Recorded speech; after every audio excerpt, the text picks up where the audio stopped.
இன்று நாங்கள் இந்த ஆஸ்திரேலியாவில் இருக்கின்ற சட்டத்தரணி ஸ்ரீஸ்கந்ததாஸ்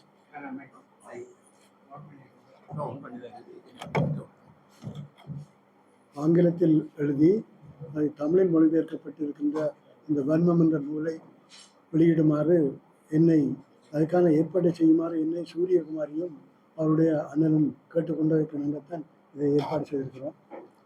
இந்த நிகழ்ச்சியிலே நூலை பற்றி 2 சட்டத்தரணிகள் பேசுவார்கள், காண்டீபனும் ராஜகுலேந்திராவும். மற்றது இதிலே நான் ஒன்றும் பெருசாக பேசுவதற்கு இல்லை, அவர்களே அந்த நூலை பற்றி பேசுவார்கள். நான் அந்த நூலை வாசிக்கவும் இல்லை. இந்த ஏற்பாட்டாளர் என்ற முறையிலே சில வார்த்தைகள் சொல்வதற்காக நிற்கிறேன். இதில் என்னவென்றால் இந்த செம்மணியை மீண்டும் தோன்றுகின்ற ஒரு சூழ்நிலையிலே இந்த புத்தகத்துக்கு ஒரு இயல்பாகவே ஒரு பொருத்தப்பாடு வந்திருக்கிறது. அதனால் அதுக்கு இந்த நிகழ்வுக்கும் ஒரு முக்கியத்துவம் இருப்பதாக நான் நினைக்கிறேன். அதுடன் அதிகமாக பேசுகிறவர்கள் இன்றைய செம்மணியை பற்றியே தொடர்ந்து அங்கே கண்டுவது போல் இங்கேயும் கண்டாமல் புத்தகத்தை பற்றி கொஞ்சம் கூடுதலாக பேசுமாறு அன்புடன் வேண்டிக் கொள்கிறேன். அதாவது இந்த நிகழ்வை தலைமை தாங்கி நடத்தி வைக்குமாறு நண்பர் தேன மசூதன் அவர்களை கேட்டுக்கொள்கிறேன்.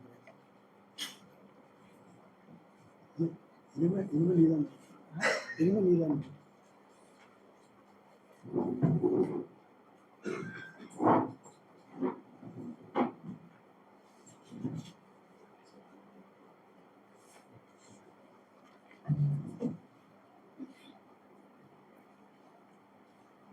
இந்த நிகழ்வுக்கு வருகை தந்திருக்கக்கூடிய அனைத்து நண்பர்களையும் வரவேற்றுக் கொண்டு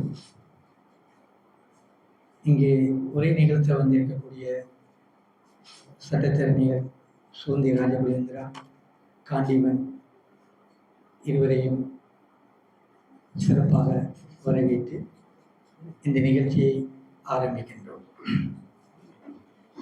இன்று வன்மம் என்ற இந்த தொகுதி கிருசாந்தி கொலை வழக்கு ஒரு தொடர்படுத்த வகையிலே அவற்றினுடைய தொகுப்பாக பகவதாஸ் ஸ்ரீஸ்கந்ததாஸ் என்பவர் ஒரு சட்டத்தரணி. அவர் இந்த நூலை ஆக்கி தந்திருக்கின்றார். அந்த வகையிலே இந்த நூல் வெளிவருகின்ற காலமும் அதே நேரம் இவ்வாறான ஒரு நூலினுடைய முக்கியத்துவமும் எந்த ஒரு நூலும் எந்த காலத்திலே வெளிவருகின்றதோ அந்த காலத்தினுடைய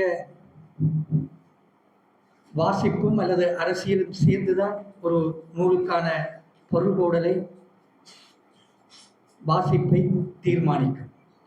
அந்த வகையிலே இந்த வன்மம் என்ற இந்த கிருசாந்தி கொலை வழக்கு தொடர்பான ஒரு முழுமையான ஒரு ஆவண தொகுப்பாக அதனுடைய பின்புலங்களை எல்லாம் தொகுத்து ஒரு நூலாக வெளிவந்திருப்பது உண்மையிலேயே ஒரு பாராட்டத்தக்க ஒரு சிறப்பான நிகழ்ச்சி என்றுதான் கூற முடியும். இவ்வாறான நூல்கள் ஈழத்து தமிழ் சூழலிலே வெளிவந்திருக்கிறதா என்று கேட்டால் பல்வேறு ஆவண தொகுப்புகள் நிறைய வந்திருக்கின்றன. பல்வேறு படுகொலைகள் நிகழ்த்தப்பட்ட அவற்றையெல்லாம் தொகுத்து ஆவணப்படுத்துகின்ற ஒரு முயற்சி தமிழ் சூழலிலே இருக்கின்றன. அதே நேரம் பல்வேறு நூல்கள் கட்டுரைகளில் இவ்வாறான விடயங்கள் அதிகம் பேசப்பட்டிருக்கக்கூடிய நிலையும் இந்த கிருசாந்தினுடைய இந்த சம்பவம் நடைபெற்ற அந்த தருணத்திலே அதிலையும் குறிப்பாக சந்திரிகா குமாரதுங்கா அவர்கள் ஜனாதிபதி பொறுப்படுத்த அந்த தருணத்திலே 17 வருஷ யுஎன்பியினுடைய ஆட்சியை அதனுடைய பல்வேறுபட்ட தாண்டவங்களையும் ஒரு 1.5 வருடத்துக்குள்ளேயே ஒரு முறியடித்த பெருமை சந்திரிகா அவர்களுக்கு உரித்தானது. அந்த சந்திரிகாவினுடைய அந்த காலப்பகுதியிலே தான் இவ்வாறான எங்களுடைய இந்த முகாம்கள், எங்களுடைய இந்த படுகொலை செயற்பாடுகள் ஏற்கனவே ஒரு நிறுவனமயப்படுத்தப்பட்ட ஒரு ஸ்ரீலங்கா அரசு இராணுவ படையினரினால் ஒரு நிறுவனமயப்படுத்தப்பட்டு ஒரு தமிழர் என்ற ஒரே ஒரு தகுதிப்பாட்டை வைத்துக்கொண்டு பல்வேறு துன்பங்களையும் இம்சங்களையும் முகம் கொடுத்து கொண்டிருக்கக்கூடிய அந்த காலத்திலே நடந்த அந்த நிகழ்வுகளை திருப்பி நாம் மீட்டு பார்க்கின்ற அல்லது அவற்றினுக்கு பின்னால் இருக்கக்கூடிய அந்த அரசியலை சற்று விரித்து பார்க்கக்கூடிய ஒரு தருணம் எங்களுக்கு இன்று ஏற்பட்டிருக்கிறது. இப்பொழுது செம்மணி புதைகுழி விவகாரம் அதிகமாக இடம்பெற்றுக் கொண்டிருக்கக்கூடிய ஒரு தருணத்திலே, அதிலும் ஒவ்வொரு நாளும் பத்திரிகை செய்திகளை பார்க்கின்ற பொழுது ஒரு கிரிக்கெட் ஸ்கோர் பார்க்கிற மாதிரி ஒரு மனித உயிர்களுடைய எலும்புக்கூடுகள், அந்த எச்சங்கள் ஒரு எண்ணிக்கை அடிப்படையிலான ஒரு செய்தியாக பதிவாகி கொண்டிருக்கக்கூடிய ஒரு தருணத்திலே இவ்வாறான அந்த பின்புலங்களை ஆராய்ந்து ஒரு நுணுக்கமாக பார்க்கிறதுக்கான ஒரு சந்தர்ப்பத்தை இந்த நூல் உருவாக்குகின்றது என்றுதான் முதலிலே நான் புரிந்து கொள்கின்றேன். அதைவிட இவ்வாறான நூல்கள் வெளிவருகின்ற பொழுது அதை ஒரு நூலாக மட்டும் பார்க்காமல் இந்த நூலுக்கு ஊடாக வெளிப்படுகின்ற அந்த அரசியல், அது சார்ந்த மௌனங்கள் சற்று உடைத்து பார்க்க வேண்டிய பொறுப்பும் எங்களுக்கு இருக்கிறது. அந்த வகையிலே இந்த வன்மம் என்ற தொகுதி கிருசாந்தி கொலை வழக்கு என்று சொல்லப்பட்டாலும் கூட கிருசாந்தி போன்ற எண்ணற்ற பெண்களுக்கு இழைக்கப்பட்ட அந்த வன்முறைகளும் வன்புணர்வு கொலைகளும் எவ்வாறு தமிழ் சூழலிலே அரங்கேறி இருக்கின்றது, அதுக்கு பின்னால் இருந்த அந்த சிங்கள அதிகார அந்த நிறுவனமயப்படுத்தப்பட்ட இராணுவ கட்டமைப்பினுடைய அந்த அதிகார துஷ்பிரயோகம், மனித உரிமை மீறல்கள் எவ்வாறு என்பதை நாம் இந்த இடத்திலே நினைத்து பார்க்க வேண்டிய தேவை இருக்கிறது. உண்மையிலே வடக்கு கிழக்கை பொறுத்தவரையிலே இந்த 83 கலவரம், ஜூலை கலவரம் இடம்பெற்றிருந்தாலும் கூட 56 தனிச்சிங்கள சட்டம் இலங்கையில நடைமுறைக்கு கொண்டு வந்த தொட்டு 58, அதற்கு பின்னர் 77, 81, 82, 83 என ஒரு நீண்ட நெடிய ஒரு தமிழ் மக்கள் மீதான ஒரு இம்சிக்கப்படுகின்ற பல்வேறு வகையிலான வன்முறைகள் அரங்கேறுகின்ற ஒரு நீண்ட வரலாற்று தடங்கள் இலங்கை சூழலிலே இருந்திருக்கக்கூடிய தன்மையை நாம் பார்க்கிறோம். 83 ஒரு வகையில் ஏற்கனவே நிகழ்ந்த நிகழ்வுகளுடைய அந்த தொடர்ச்சியை ஒரு நிறுவனமயப்படுத்தப்பட்ட ஒரு அரசாங்கத்தினுடைய வாக்காளர் இடாப்பை கையிலே வைத்துக்கொண்டு தமிழர்களை தேடி தேடி தாண்டவம் செய்கின்ற ஒரு கொலை, தாண்டவம் செய்கின்ற ஒரு நிலை, ஒரு அழிவு தளம் 83 நிகழ்ந்த ஒரு தன்மையை நாம் பார்க்கிறோம். இந்த 83 நிலை வெறுமனவே ஒரு இனக்கலவரம் என்று பார்ப்பதை விட இலங்கையினுடைய சமூக அரசியல் வரலாற்றிலே இந்த 83 ஒரு தளமாற்றத்தை ஏற்படுத்துவதாக, ஒரு இனப்பிரச்சனை ஒரு முதன்மை பெறுகின்ற, ஒரு மேலாதிக்கம் பெறுகின்ற ஒரு காலகட்டத்தை 83 குறித்து காட்டுகின்ற ஒரு தன்மையை நாம் பார்க்கிறோம். இதுவரைக்கும் ஒரு தேசிய அல்லது ஒரு வர்க்க பிரச்சனைகள் என்று மட்டுமே கருதி கொண்டிருந்த ஒரு சூழலிலே 83 ஒரு தேசிய இனப்பிரச்சனை, ஒரு முதன்மை பெறுகின்ற, ஒரு மேலாதிக்கம் பெறுகின்ற, ஒரு தமிழர் விவகாரம், அரசியல் பிரச்சனை முதன்மை பெறுகின்ற ஒரு விடயமாக மாறுகின்ற ஒரு தன்மையை இந்த 83க்கு பின்னரான காலம் அடையாளப்படுத்துகின்றது. இதனை ஆய்வாளர்கள், அது குமாரி ஜெயவர்தனவா இருக்கலாம், நியூட்டன் குணசிங்கவா இருக்கலாம், இவர்கள் மிக தெளிவாக இந்த 83 கலவரத்தை பதிவு செய்கின்ற பொழுது இது தமிழர் தொடர்பான அரசியல் வரலாற்றிலே ஒரு தேசிய இனப்பிரச்சனையினுடைய ஒரு முனைப்பான காலகட்டத்தை அடையாளப்படுத்துகின்ற அந்த பண்பு மாற்றத்தை மிக நுட்பமாக பதிவு செய்கின்ற ஒரு தன்மையும், இதே காலத்திலேதான் இளைஞர்களுடைய தமிழ் தரப்பு இளைஞர்களுடைய அரசியலில் ஒரு மேலாதிக்கம் செலுத்துகின்ற, குறிப்பாக தமிழ் தரப்பு அரசியலை முன்னெடுத்து செல்கின்ற அந்த வாய்ப்புகளும், குறிப்பாக இராணுவ நடவடிக்கைகள், நான் நினைக்கின்றேன் 72 73 காலத்திலே ஸ்ரீமா பண்டாரநாயக்கா அவர்கள் ஆட்சிக்கு வந்த காலத்திலே ஒரு தனி சிங்கள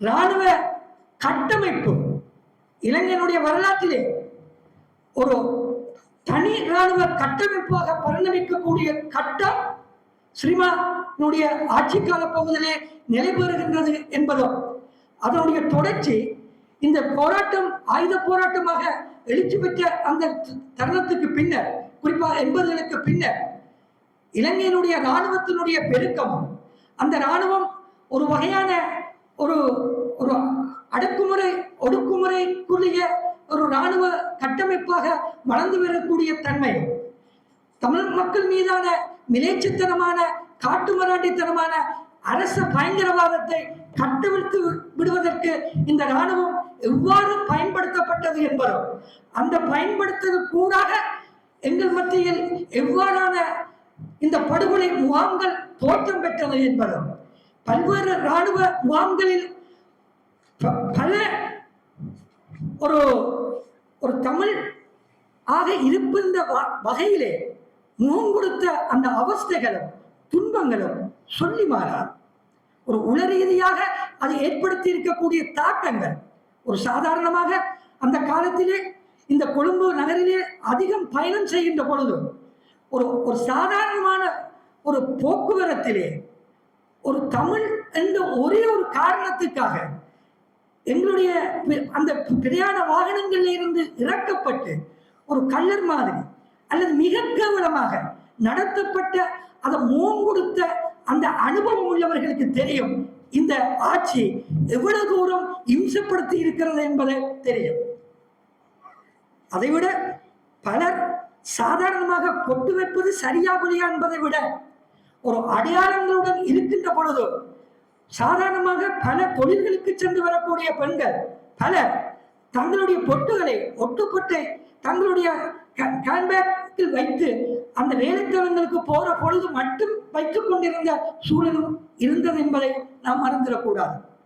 இவ்வாறான ஒரு காலகட்டத்திலே தான் இந்த கிருசாந்தி போன்ற இந்த வடக்கு கிழக்கிலே நடந்த இவ்வாறான துயரமான இந்த கொலை தாண்டவங்கள் நடந்து கொண்டிருந்தது என்பதும், உளவியல் ரீதியாக கொழும்பு சூழலிலே அல்லது கொழும்புக்கு வெளியிலே இருக்கக்கூடிய தமிழர்கள் எவ்வளவு தூரம் ஒரு உடல் ரீதியான தாக்குதலுக்கு உள்ளாயிருக்கிறார்கள் என்பதற்கும் பல்வேறு கதைகள் இருக்கின்றன, அனுபவங்கள் இருக்கின்றன. அவற்றையெல்லாம் தொகுத்து பார்க்கின்ற பொழுது ஒரு உளரீதியாக நாம் எவ்வாறு ஒரு மன ரீதியாக ஒரு விடுபட்ட சமூகமாக இருக்கிறோம் என்பதை நாம் புரிந்து கொள்ள முடியும்.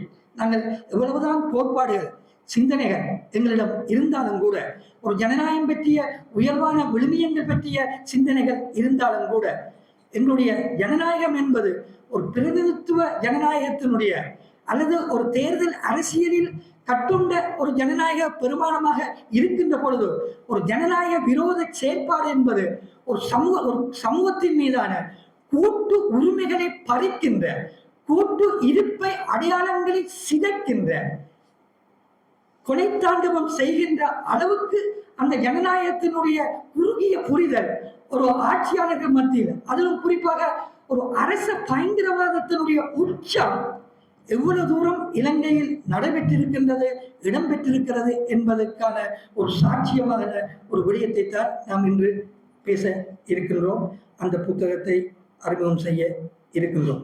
உண்மையிலே இன்று பலருடைய அனுபவங்களை தொகுத்து பார்க்கின்ற பொழுது, நான் ஒரு ஆராய்ச்சி நிமித்தம் ஒவ்வொரு காலகட்டத்திலேயும் இந்த இனக்கலவரங்கள் மூலமாக பாதிக்கப்பட்ட சில நண்பர்களை அல்லது நண்பர்களுடைய உறவினர்களை சந்தித்து சில விடயங்களை தொகுத்து பார்த்த பொழுது அவர்களிடம் இருந்த அந்த வேதனைகள், அந்த துன்பங்கள், அந்த இழப்புகள், அந்த துயரங்கள் அது இந்த ஒரு தீர்வு திட்டம் ஒன்று வருகின்ற பொழுது அந்த அபிலாசைகளுக்கும் அந்த மக்களுடைய அந்த துயரங்களுக்கும் துன்பங்களுக்கும் பதில் சொல்லக்கூடிய அது பொறுப்பு சொல்லக்கூடிய அவர்களுக்கு அதை ஏற்புடைமைக்குரிய ஒரு உரித்தான விடயமாக எந்த அளவுக்கு கொண்டு போவதற்கான வாய்ப்புகள் இருக்கிறது என்பது பல சந்தேகங்களுக்குரிய விடயம்தான். இன்று கூட பத்திரிகை செய்திகளில் வருகின்ற இன்றைக்கு செம்மணி விவகாரம் எல்லாம் வந்து கொண்டிருக்கின்ற பொழுது ஒரு விதத்திலே இந்த அரசாங்கம் வந்து கிட்டத்தட்ட ஒரு 10 மாதங்களுக்கு ஆகிறது. இந்த 10 மாத காலங்களில் இந்த தேசிய இன பிரச்சனை விடயம் தொடர்பாக இந்த அரசாங்கம் எவ்வாறான தமிழ் மக்களுடைய பிரச்சனையை தீர்ப்பதற்கு ஒரு தேசிய இன பிரச்சனைக்கு தீர்ப்பதற்கு எவ்வாறான உரையாடல்கள் எவ்வாறான முயற்சிகளில் இந்த அரசு ஈடுபடுவது என்று பார்த்தால் நிச்சயமாக எந்த ஒரு முன்முயற்சிகளுமே இல்லை என்றுதான் சொல்லலாம். ஆனால் இன்றைக்கு இருக்கக்கூடிய இந்த செம்மணி விவகாரம் என்றாலும் சரி அல்லது சமீபத்தில் நடந்த 2 இந்த சட்ட ரீதியாக ஏற்பட்டிருக்கக்கூடிய நீதிமன்ற தீர்ப்புகளாக இருந்தாலும் சரி இவைகள் எல்லாம் ஒரு விதத்தில் இந்த அரசாங்கம் ஏதோ ஒரு வகையில் அடுத்த மாதம் யுஎன்ல கொடுக்கக்கூடிய அந்த விவகாரத்தை எதிர்கொள்வதற்கு இங்கு நடக்கக்கூடிய சில சம்பவங்கள் அது தற்செயலாகவோ அல்லது இயல்பாகவோ நடந்தாலும் கூட அந்த சம்பவங்கள் ஏதோ இந்த நாடு ஒரு ஆட்சி ஒரு நீதி பரிபாலனத்தை வேண்டி நிற்கக்கூடிய ஒரு மக்களுக்கு உண்மையான ஒரு நீதியை வழங்கக்கூடிய ஒரு ஏற்புடைமை ஒரு கலாச்சாரம் இருப்பது போன்ற ஒரு பொய்யான தோற்றப்பாட்டுக்கு உதவக்கூடிய வகையிலே சில நிலவரங்கள் இன்றைக்கு நடந்து கொண்டிருக்கின்றன. இன்று இந்த செம்மணி விவகாரங்கள் கூட அதிகம் எண்ணிக்கையை பேசுகின்ற பொழுது சிலர் நண்பர்கள் என்னிடம் கேட்பது என்று பாருங்க, இன்றைக்கு இவர்களுடைய ஆட்சியில் இந்த செம்மணி தோண்டப்படுகிறதே, அப்ப இதை விட நீங்கள் என்ன எதிர்பார்க்கிறீர்கள் என்ற அடிப்படையில் தான் பலர் கேட்கிறார்கள். ஆனால் உண்மையிலே செம்மணி அது என்ன அடிப்படையில் தோண்டப்படுவது என்பதை விட அதை எவ்வாறு இந்த தமிழ் மக்களுக்கு இந்த ஒரு நீதியும் அல்லது தண்டனையும் அல்லது ஒரு இதையும் உருவாக்குவதற்கு இந்த விடயங்கள் எப்படி ஒரு தளமாற்றம் பெறப்போகிறது என்பதில் தான் எதிர்காலம் தங்கியிருக்கிறது. இன்று ஒரு 3வது ஒரு புதிய அரசியலமைப்பை பற்றி பேச தொடங்கி இருக்கிறார்கள். ஏற்கனவே இருக்கக்கூடிய 2 அரசியலமைப்புமே தமிழ் மக்களுடைய பங்கேற்பு எதுவும் இல்லாமல் தமிழ் மக்களுடைய சமூக பாதுகாப்புகளுக்கு எந்த அளவு அச்சுறுத்தலாக இருந்தது என்பதும் இந்த கடந்த காலங்களில் இந்த அரசனுடைய இந்த வன்முறைகளும் அரச பயங்கரவாதங்களும் இந்த யாப்பு அங்கீகாரத்துடன் யாப்பு பாதுகாப்போடு எவ்வாறு நடைபெற்றது என்பதற்கு வரலாறு. ஆக இந்த நாட்டிலே இந்த சிங்கள பௌத்த பேரினவாதம் வெறுமனவே ஒரு ஆட்சி அதிகாரம் சம்பந்தப்பட்டது மட்டுமல்ல, இது ஒரு கருத்தியல் ரீதியான ஒரு சித்தாந்த ரீதியான அரச நிறுவனங்களை வழிப்படுத்துகின்ற அதன் மீது கட்டமைக்கப்பட்டிருக்கக்கூடிய ஒரு விடயமாக இருக்கிற பொழுது ஆட்சிகள் மாறலாம்.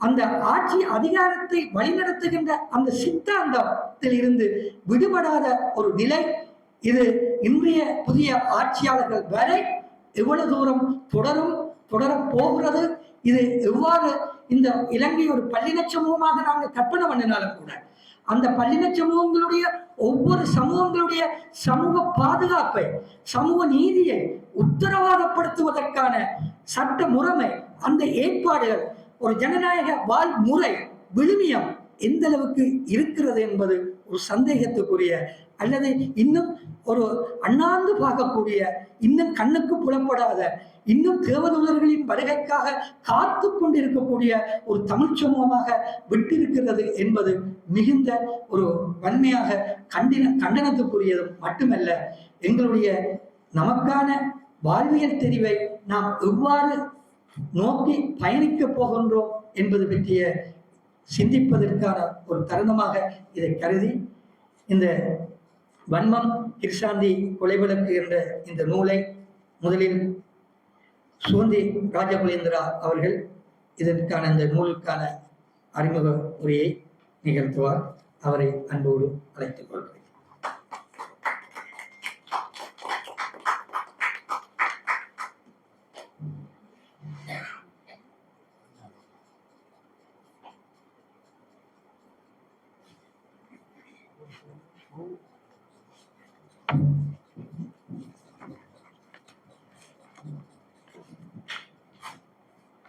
வன்மம் என்கின்ற இந்த நூல் அறிமுக நிகழ்வுக்கு தலைமை தாங்கிக் கொண்டிருக்கின்ற திரு தே மதுசூதனன் அவர்களே, நூல் விமர்சன உரையை நிகழ்த்த வந்திருக்கின்ற சட்டத்தரணி காண்டீவன் அவர்களே, மற்றும் இந்த நிகழ்விலே பங்கு கொள்ள வந்திருக்கின்ற சிரேஷ்ட சட்டத்தரணிகள், ஊடகவியலாளர்கள், சமூக ஆய்வாளர்கள் மற்றும் அறிஞர் பெருமக்களே, உங்கள் அனைவருக்கும் எனது அன்பார்ந்த வணக்கங்கள். யாழ்ப்பாணத்திலே 1991ஆம் ஆண்டு இடம்பெற்ற வன்புணர்வு மற்றும் 4 கொலைகள் தொடர்பான நீதிமன்ற விசாரணைகளின் விரிவான தொகுப்பாக வன்மம் கிருஷாந்தி கொலை வழக்கு என்னும் நூலுக்கான அறிமுக உரையை வழங்குவதற்கு எனக்கு கிடைத்த இந்த சந்தர்ப்பத்துக்காக ஏற்பாட்டு குழுவினருக்கு எனது மனமார்ந்த நன்றிகளை முதலில் தெரிவித்துக் கொள்கிறேன். வன்மம் என்கின்ற இந்த நூலை ஆக்கி தந்திருப்பவர் பகவதாஸ் ஸ்ரீஸ்கந்ததாஸ். இவர் மனித உரிமைகள் செயற்பாட்டாளராகவும் சுயாதீன ஊடகவியலாளராகவும் கவிஞராகவும் நடிகராகவும் மற்றும் சட்டத்தரணியாகவும் பணியாற்றி வருகின்றார். குறிப்பாக இலங்கையில் மனித உரிமைகள் மற்றும் அபிவிருத்திக்கான சட்டத்தரணிகள் அமைப்பின் உப செயலாளராகவும் பணியாற்றியுள்ளார். இதைவிட ஆஸ்திரேலியாவிலே பழங்குடியினருக்கான நீதி சேவையில் பல ஆண்டுகளாக சட்டத்தரணியாகவும் இவர் இணைக்கப்பட்டிருந்திருக்கிறார். யார் இந்த கிருஷாந்தி? யாழ்ப்பாணத்திலே பிரபலமான சுண்டுக்குழி மகளிர் கல்லூரியிலே உயர்தர வகுப்பு மாணவியாக இருந்தவர்தான் இந்த கிருஷாந்தி. 1996ஆம் ஆண்டு செப்டம்பர் மாதம் 7ஆம் தேதி காலை 7 மணிக்கு காப்போத்தோ உயர்தர பரீட்சை தேர்வை எழுதுவதற்காக தன்னுடைய வீட்டிலிருந்து சைக்கிளிலே புறப்பட்டவர். பரீட்சை எழுதுவதற்காக சென்ற கிருஷாந்தி அன்றைய தினம் வீடு திரும்பவே இல்லை. இந்த வன்மம் என்கின்ற நூல் கிருஷாந்தி யார், அவர் ஏன் வீடு திரும்பவில்லை, அவருக்கு என்ன நடந்தது, இந்த கொலை வழக்கு ஏன், எதற்கு, எப்படி என்று இவ்வாறான பல பின்புலங்களை விளக்குகின்ற வகையிலும் இதிலிருந்து எழுகின்ற வினாக்களுக்கு விடை தேடுகின்ற வகையிலுமே இந்த நூல் உருவாக்கம் பெற்றிருக்கிறது. கிருஷாந்தி வழக்கு தீர்ப்பளிக்கப்பட்டு இன்றைக்கு 20 ஆண்டுகளுக்கு பின்னர் இந்த நூல் வெளிவந்திருக்கின்றது. இவ்வளவு காலத்துக்கு பிறகு இந்த நூல் வெளிவருவது பொருத்தம் தானா என்ற கேள்வியையும் நாம் எழுப்ப வேண்டித்தான் இருக்கிறது.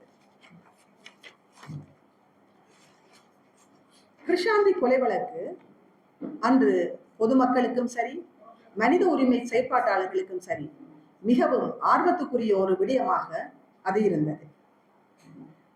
இலங்கை அரச பயங்கரவாத செயற்பாட்டின் விளைவுகளில் ஒன்றாக தமிழ் மக்கள் எத்தகைய துன்பங்களுக்கு முகம் கொடுத்து வந்துள்ளனர் என்றும், போரியல் வாழ்வும் இவ்வாறான நெருக்கடிகள் இழப்புகளை, வலிகளை உருவாக்கி உள்ளது என்பதையும் புரிந்து கொள்வதற்கான அல்லது தெளிவுபடுத்துவதற்கான ஒரு ஆவணமாகவும் நாம் இந்த வன்மம் என்கின்ற நூலை பார்க்க முடியும். அதாவது இந்த காலகட்டத்திலே ஸ்ரீலங்கா ஆயுதப்படையினர் பாரிய அளவிலான அதிகாரங்களை கொண்டிருந்தனர். ஒரு வரம்பில்லாத அதிகாரங்களை அவர்கள் வைத்திருந்தனர் என்பது நமக்கு தெரியும். இந்த அதிகாரங்களை கொண்டு தமிழர்களுக்கு எதிராக எண்ணற்ற மனித உரிமை மீறல்கள், உயிர் பறிப்புகள், தமிழர்கள் மீதான சித்திரவதை கூடங்கள் இவையெல்லாம் நிகழ்த்தப்பட்டிருந்தன. இவ்வாறான மனித உரிமை மீறல்களை தமிழர்கள் மீது கட்டவிழ்த்துவிட்ட படையினர்களுக்கு எதிராக எந்த நடவடிக்கையும் இல்லாது, எதுவித தண்டனையும் இன்றி அவர்கள் சுயாதீனமாக பிரிந்து செல்வதற்கான வழியும் வகுக்கப்பட்டிருந்தது. ஸ்ரீலங்கா அரச பயங்கரவாதம் தமிழர் வாழ்வியலின் இருப்பையும் அடையாளத்தையும் மேலும் மேலும் சிதைத்துக் கொண்டிருந்தது. 1995, 1996 காலப்பகுதியில் 700க்கும் அதிகமான தமிழர்கள் காணாமல் போயுள்ளதாக அறிக்கையிடப்பட்டிருக்கின்றது. அதாவது காணாமல் ஆக்கப்பட்ட தமிழர்கள் சட்டத்துக்கு புறம்பான வழியில் கொல்லப்பட்டு மனித புதைகுழிகளில் புதைக்கப்பட்டனர். இவ்வாறான புதைகுழியின் தொடர்ச்சியாக, அதன் ஒரு அம்சமாகத்தான் நாங்கள் இன்றைக்கு செம்மணியின் புதைகுழி விவகாரம் இருப்பதையும் அவதானிக்கலாம். 1995, 96 காலகட்டத்திலே மேற்குறிப்பிடப்பட்ட இந்த குற்றவாளிகளுக்கு எதிராக இலங்கை அரசு குற்றஞ்சாட்டிய தனிப்பட்ட சந்தர்ப்பங்களும் இல்லாமல் இல்லை. ஆனால் இவையெல்லாம் எதற்காக என்றால், சர்வதேச மன்னிப்பு சபை உள்ளிட்ட சர்வதேச மனித உரிமை அமைப்புகள் விசாரணைகளை கோரிய போது அவற்றை சமாதானப்படுத்துவதற்கான தந்திரோபாயங்களாக இந்த குற்றஞ்சாட்டப்பட்ட வழக்குகள் தோற்றமளிக்கப்பட்டன. பொதுவாக சித்திரவதை என்பது மனித உரிமை மீறலின் மிக கொடூரமான ஒரு வடிவமாகும். இலங்கையிலே படையினரால் தமிழ் மக்களுக்கு எதிராக மேற்கொள்ளப்பட்ட சித்திரவதைகள், படுகொலைகள் சொல்லொணாதவை.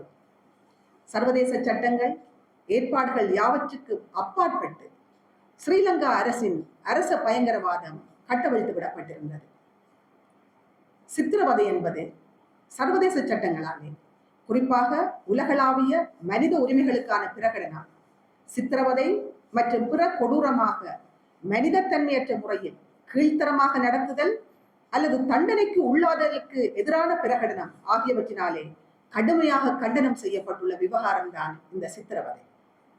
1993 ஆண்டிலே வியன்னாவில் நடைபெற்ற மனித உரிமைகளுக்கான உலக மாநாட்டில் ஏற்றுக்கொள்ளப்பட்ட வியன்னாவின் பிரகடனமும் செயற்திட்டமும் சித்திரவதை என்பது மனித கண்ணியத்திற்கு எதிரான கொடூரமான மீறல் என்று கூறுகின்றது.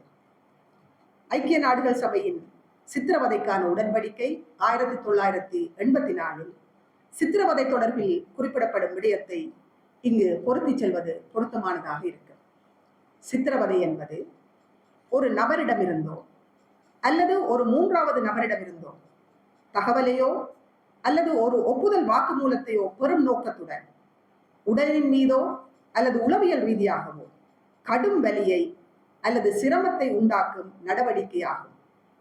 அவர் அல்லது மூன்றாவது நபர் செய்த நடவடிக்கைக்காகவும் அல்லது அவர் செய்ததாக சந்தேகிக்கப்படுகின்ற நடவடிக்கைக்காகவும் அல்லது அவரை மிரட்டியும் அல்லது நிர்பந்தப்படுத்தியும் அல்லது ஏதாவது ஒரு வகை பாரபட்சத்தின் அடிப்படையிலோ அந்த வலியானது அல்லது அந்த சிரமமானது பொது அதிகாரி அல்லது அதிகாரத்தில் உள்ள ஒருவரின் தூண்டுதல் மற்றும் சம்மதத்தின் பேரிலோ அந்நபரின் மீது திணிக்கப்படுவது சித்திரவதையாகும் என்று வரைவிலக்கணப்படுத்தி செல்கிறார்.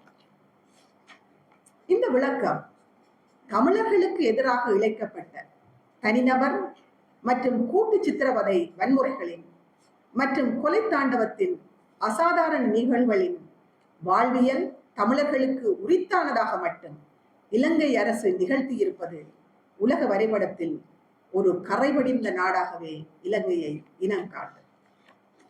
ஆக சித்திரவதையின் விளைவாக பாதிக்கப்பட்டவர்களின் கண்ணியமும் அவர்கள் தங்களது வாழ்க்கையையும் நடவடிக்கைகளையும் தொடர்வதற்கான திறன்களும் பாதிக்கப்படுகின்றன. சித்திரவதையிலிருந்து தம்மை பாதுகாத்துக் கொள்ளும் ஒரு நபரின் உரிமை அனைத்து சூழ்நிலைகளிலும் அது பாதுகாக்கப்பட வேண்டும். அது உள்நாட்டு போரின் போதாயினும் சரி, சர்வதேச யுத்தத்தின் போதாயினும் சரி, அனைவரும் தங்களுக்கான பாதுகாப்பை உறுதி செய்து கொள்வதற்கான விதிமுறைகள் கடைபிடிக்கப்பட வேண்டும்.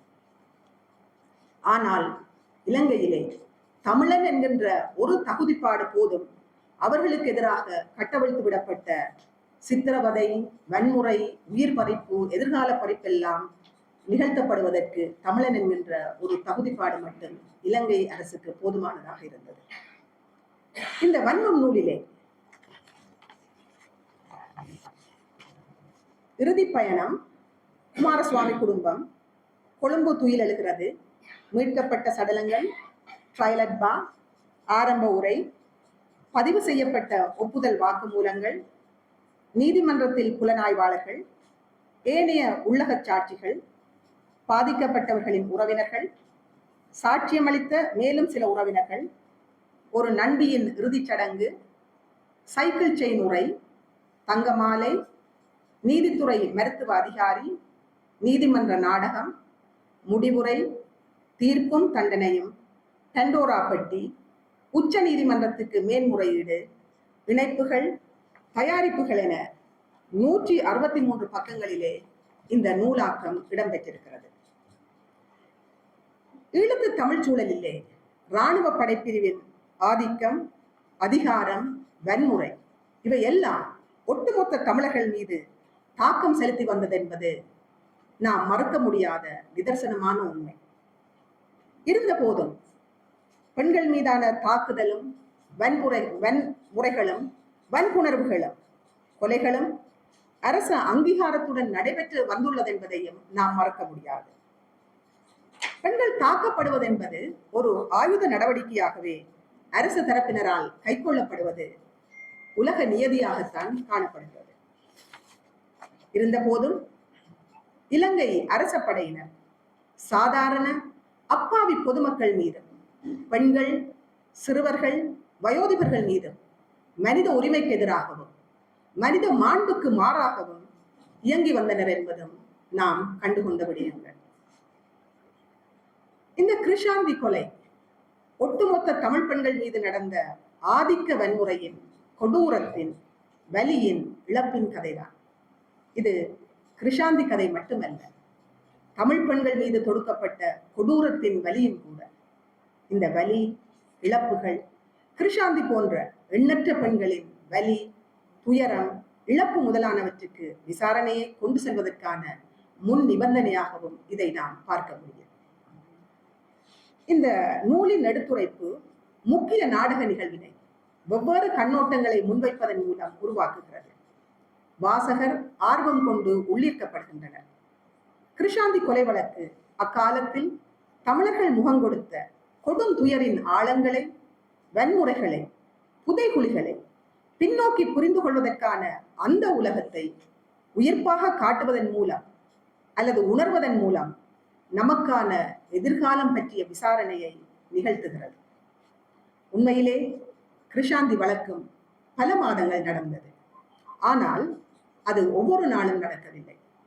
இந்த வழக்கு சிங்கள மொழியிலேயே நடத்தப்பட்டது. இந்த நூலாசிரியர் இந்த வழக்கு சம்பந்தப்பட்ட ஆவணங்களையும் சட்ட ஏற்பாடுகளையும் வாசித்து விளங்கி ஆங்கிலத்தில் இந்த நூலை ஆக்கி தந்திருக்கிறார். சர்வதேச பரப்பிலே கிருஷாந்தி கொலை வழக்கு மூலம் தமிழ் மக்கள் மீது நடத்தப்பட்ட வன்மம், கொலை தாண்டவம், அரச பயங்கரவாதம் இவை யாவற்றின் கொடூர காட்சிகளை, மனிதத்தன்மையற்ற வக்கிரங்களை மனச்சாட்சியுள்ள சமூகத்தினரிடம் கொண்டு சேர்க்க வேண்டும் என்கின்ற சமூக கடமை செயற்பாடாகவே இந்த நூலாக்க முயற்சியை நாம் புரிந்து கொள்ள வேண்டும். இந்த ஆக்கம் ஒரு நேரடியான மொழிபெயர்ப்பாக இல்லாமல் தமிழ் மொழியாக்கமாக வன்மம் கிருஷாந்தி கொலை வழக்கு என்னும் நூலாக எங்கள் முன் வைக்கப்பட்டிருக்கிறது. இந்த நூலை நாங்கள் வாசிப்பதன் மூலம் இலங்கையின் சட்ட ஆட்சி, தண்டனையும் நீதியும், நீதிமன்ற செயற்பாடுகள் இவற்றுக்கு பின்னால் உள்ள அரசியல், கருத்து நிலை, மனித உரிமை மீறல் இவை யாவற்றையும் புரிந்து கொள்வதற்கான தருணத்தையும் இந்த நூல் எங்களுக்கு தருகிறது. ஒரு சட்டத்திறனியாக நானும் இருப்பதனாலே எங்கள் துறை சார்ந்த சட்ட வெளிக்குள் தமிழ் மக்களுக்கு நேர்ந்த வன்கொடுமைகளுக்கும் மனித உரிமை மீறல்களுக்கும் நியாயமான நீதி கிடைப்பதற்கான சூழமைவு உள்ளதா என்று தேடி பார்ப்பதற்கான ஒரு சந்தர்ப்பத்தையும் வழங்கியிருக்கிறது. எங்கள் சட்டமொழி சார்ந்த வாத பிரதிவாதங்களின் எடுத்துரைப்பு நுட்பம், மொழி பாராட்டுக்குரியது.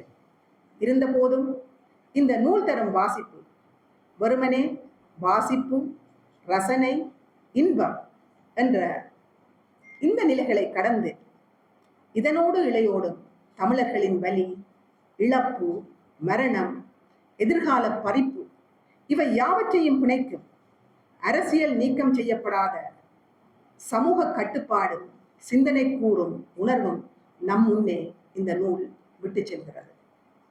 இந்த வன்மம் என்கின்ற இந்த நூல் நமக்குள்ளே மறைந்திருக்கும் வன்மக்கூறுகளை உரசி பார்ப்பதற்கான ஒரு வாசிப்பு கருவியாக இதனை நாம் கையகப்படுத்துவோம் என்று கூறி வாய்ப்புக்கு நன்றி கூறி விடைபெறுகின்றேன்.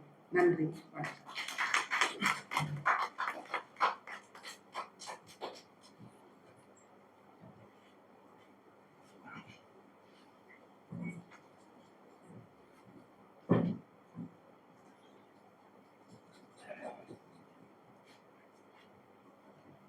நன்றி சுகந்தி ராஜகுலேந்திரன் அவர்களே. இந்த நூலுக்கான ஒரு நுட்பமான, விசாலமான ஒரு அறிமுகத்தை நாங்கள் புரிந்து கொள்ளக்கூடிய வகையிலே இந்த நூலில் என்ன இருக்கிறது என்பதை தொட்டு, அதே நேரம் ஒரு சட்டத்தரணியாகவும் இருக்கின்ற அந்த கடப்பாடுடன் அந்த நூல் பற்றிய அறிமுகத்தை முன்வைத்திருக்கின்றார். அவருக்கு நன்றி கூறுகின்றேன். இந்த நூல் வெளிப்படுத்தக்கூடிய இந்த நீதிமன்ற இந்த சட்ட ஏற்பாடுகள் தொடர்பான ஒரு தொடர் உரையாடலுக்கான களங்களையும் அது வேண்டியிருக்கிறது. எங்கள் மத்தியில் பல்வேறு சட்டத்திறனிகள் இருக்கிறார்கள்.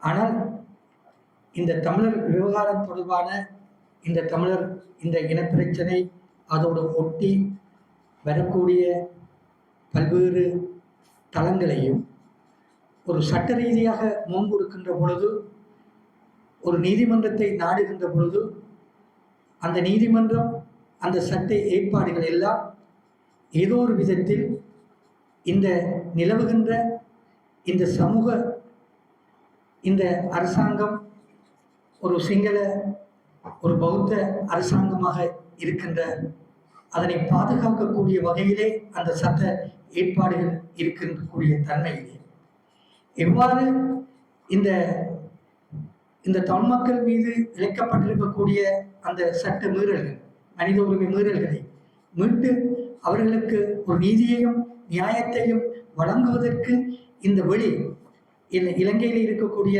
இந்த சட்ட ஏற்பாட்டு வெளி, நீதிமன்ற வெளி எந்த அளவுக்கு கை கொடுக்கும் என்ற ஒரு வினா இருக்கிறது. ஆனால் அதே நேரம் இவ்வாறான வெளிகளை எவ்வளவு தூரம் உச்சமாக ஒரு தமிழ் மக்களுடைய அந்த நிலங்கள், அந்த நீதியை, அந்த நியாயத்துவத்தை வலியுறுத்துவதற்கு உச்சமாக இந்த நீதிமன்றங்கள், சட்டங்கள் எவ்வளவு தூரம் பயன்படுத்தப்படுகிறது, அந்த அளவுக்கு எங்களுடைய சட்ட புலமை எந்த அளவுக்கு பயன்பாட்டில் இருக்கிறது அல்லது பயன்படுத்துவதற்கான முயற்சிகளில் இருக்கிறோம் என்பது ஒரு அடிப்படையான ஒரு வினாவும்தான். இங்கு பல்வேறு மனித உரிமை இயக்கங்கள் இருக்கின்றன, மனித உரிமை செயற்பாட்டாளர்கள் இருக்கிறார்கள். உண்மையிலே இந்த மனித உரிமை இயக்கங்களும் சரி, மனித உரிமை செயற்பாட்டாளர்களும் சரி, ஒரு சர்வதேச பரப்பில் 80களுக்கு முன்னர் இந்த மனித உரிமை இயக்கங்கள், மனித உரிமை செயற்பாடுகள் தொடர்பாக இருக்கக்கூடிய நிகழ்த்துகை, ஆற்றுகை அல்லது அது சார்ந்த கதையாடல்களும் அந்த செயல்பாடுகளும் ஒரு 80களுக்கு பின்னர் ஒரு மரபு வழியான கதையாடல்களாக மாறுகின்றன. 80களுக்கு பின்னர் குறிப்பாக ஆசிய, ஆப்பிரிக்க, லத்தீன் அமெரிக்க நாடுகளில் ஏற்பட்ட அனுபவங்கள் இந்த மனித உரிமை இயக்கங்களுக்கு புது ரத்தம் பாய்ச்சுகின்ற இவ்வாறான ஒரு காலனித்துவ ஆதிக்கத்துக்கு உட்பட்ட நாடுகளில், ஒரு தேசிய இன பிரச்சனையை கொடுக்கக்கூடிய நாடுகளில் எவ்வாறு இந்த மனித உரிமைகள் அல்ல மனித உரிமை இயக்கங்கள் ஒரு ஒரு விடுதலை அரசியல் அல்லது அந்த சமூகத்திற்கான ஒரு நீதியை வழங்குகின்ற அளவுக்கு இந்த மனித உரிமை இயக்கங்கள் எப்படி உருமாற்றப்பட வேண்டும், எவ்வாறான ஒரு புதிய பொருள்கோடலுக்கு ஏற்ப கொண்டு செல்லப்பட வேண்டும் என்ற சிந்தனைகள் இன்று பல இருக்கின்றன. குறிப்பாக அண்மையில் இருக்கக்கூடிய இந்தியாவிலே இந்த மனித உரிமைகள் பற்றிய செயற்பாடுகளும் மனித உரிமை பற்றிய செய்திகளும் அல்லது அந்த கோட்பாட்டாக்கும் முயற்சிகள் உண்மையில இலங்கை சூழலில் இருக்கக்கூடிய நாம், அது சிங்களவர்களாக இருக்கலாம், தமிழர்களாக இருக்கலாம், இந்த இருக்கக்கூடிய இந்த மனித உரிமை செயற்பாட்டாளர்கள், மனித உரிமை இயக்கவாதிகள் இந்த புதிய மனித உரிமை கோட்பாடுகளை, சிந்தனைகளை எங்களுடைய சூழமைவுக்கு ஏற்ப அந்த முகம் கொடுக்கக்கூடிய பிரச்சனைகள்ல இருந்து விடுவித்து கொண்டு போகக்கூடிய அளவுக்கு அவற்றை உருமாற்ற வேண்டிய, தன்மையப்படுத்த வேண்டிய தேவைகள் இருக்கின்றன. இது பற்றியும் நாம் அதிகம் சிந்திக்க வேண்டிய ஒரு காலத்திலே இருக்கிறோம் என்ற செய்தியை கூறி, அடுத்து இந்த நூல் தொடர்பான ஒரு விமர்சன உரையை சட்டத்தரணி நடராயர் காண்டிவன் அவர்கள் இப்பொழுது முன்வைப்பார்.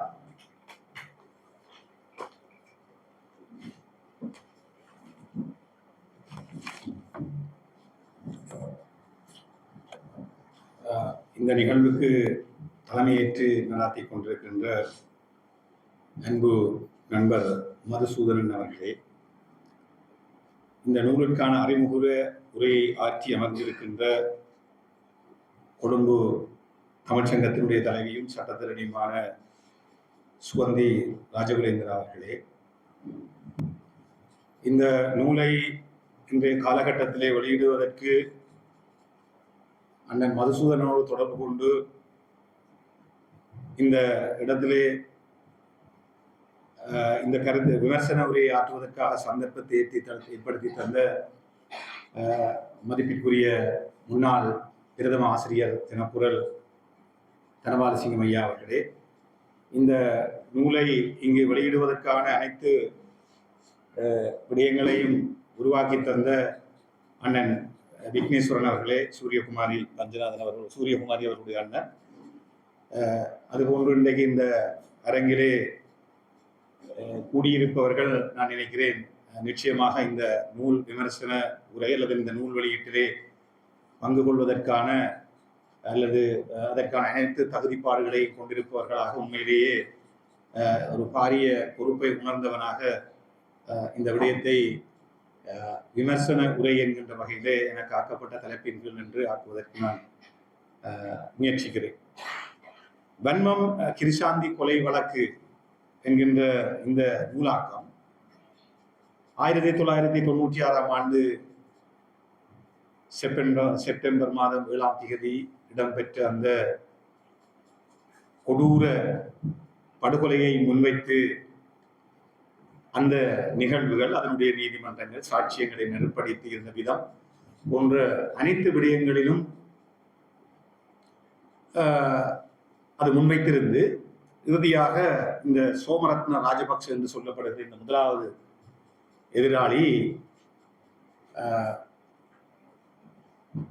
இந்த வழக்கு தீர்ப்பு வந்ததற்கு பிறகு அவர் மீண்டும் தன்னுடைய அந்த டாக்டர் ஸ்டேட்மெண்ட் என்று சொல்வார்கள், வித்தி கூடு என்று சொல்லுகிற அந்த சாட்சி கூட்டில் எதிரில் என்று சொல்வதற்கு ஒரு தகுதிப்பாடு இருக்கு சட்டத்தில்.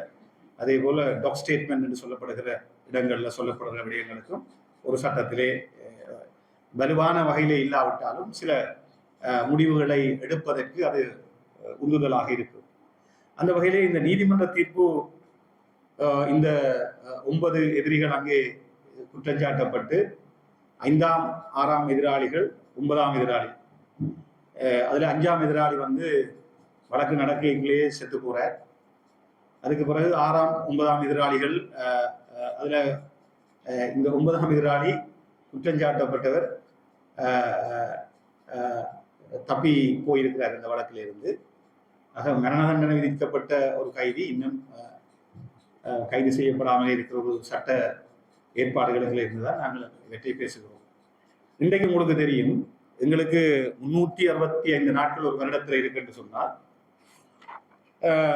365 நாட்களும் ஏதோ ஒரு இனப்படுகொலை சந்தித்த இனத்தினுடைய வாரிசுகளாகவே நாங்கள் இந்த அரங்கிலே இன்றைக்கு அமர்ந்து கொண்டிருக்கிறோம். அந்த இடத்திலே தான் நான் நினைக்கிறேன் இந்த அரிட்டல்களை ஏற்படுத்தி தந்த இந்த நூல் மிகவும் முக்கியமான இந்த கால ஓட்டத்திலே 1956 ஜூன் 5ஆம் தேதி தான் எங்களுடைய வரலாற்றிலே இந்த இக்னியாகல படுகொலை என்று சொல்லப்படுகிற படுகொலை ஆரம்பிக்கிறது.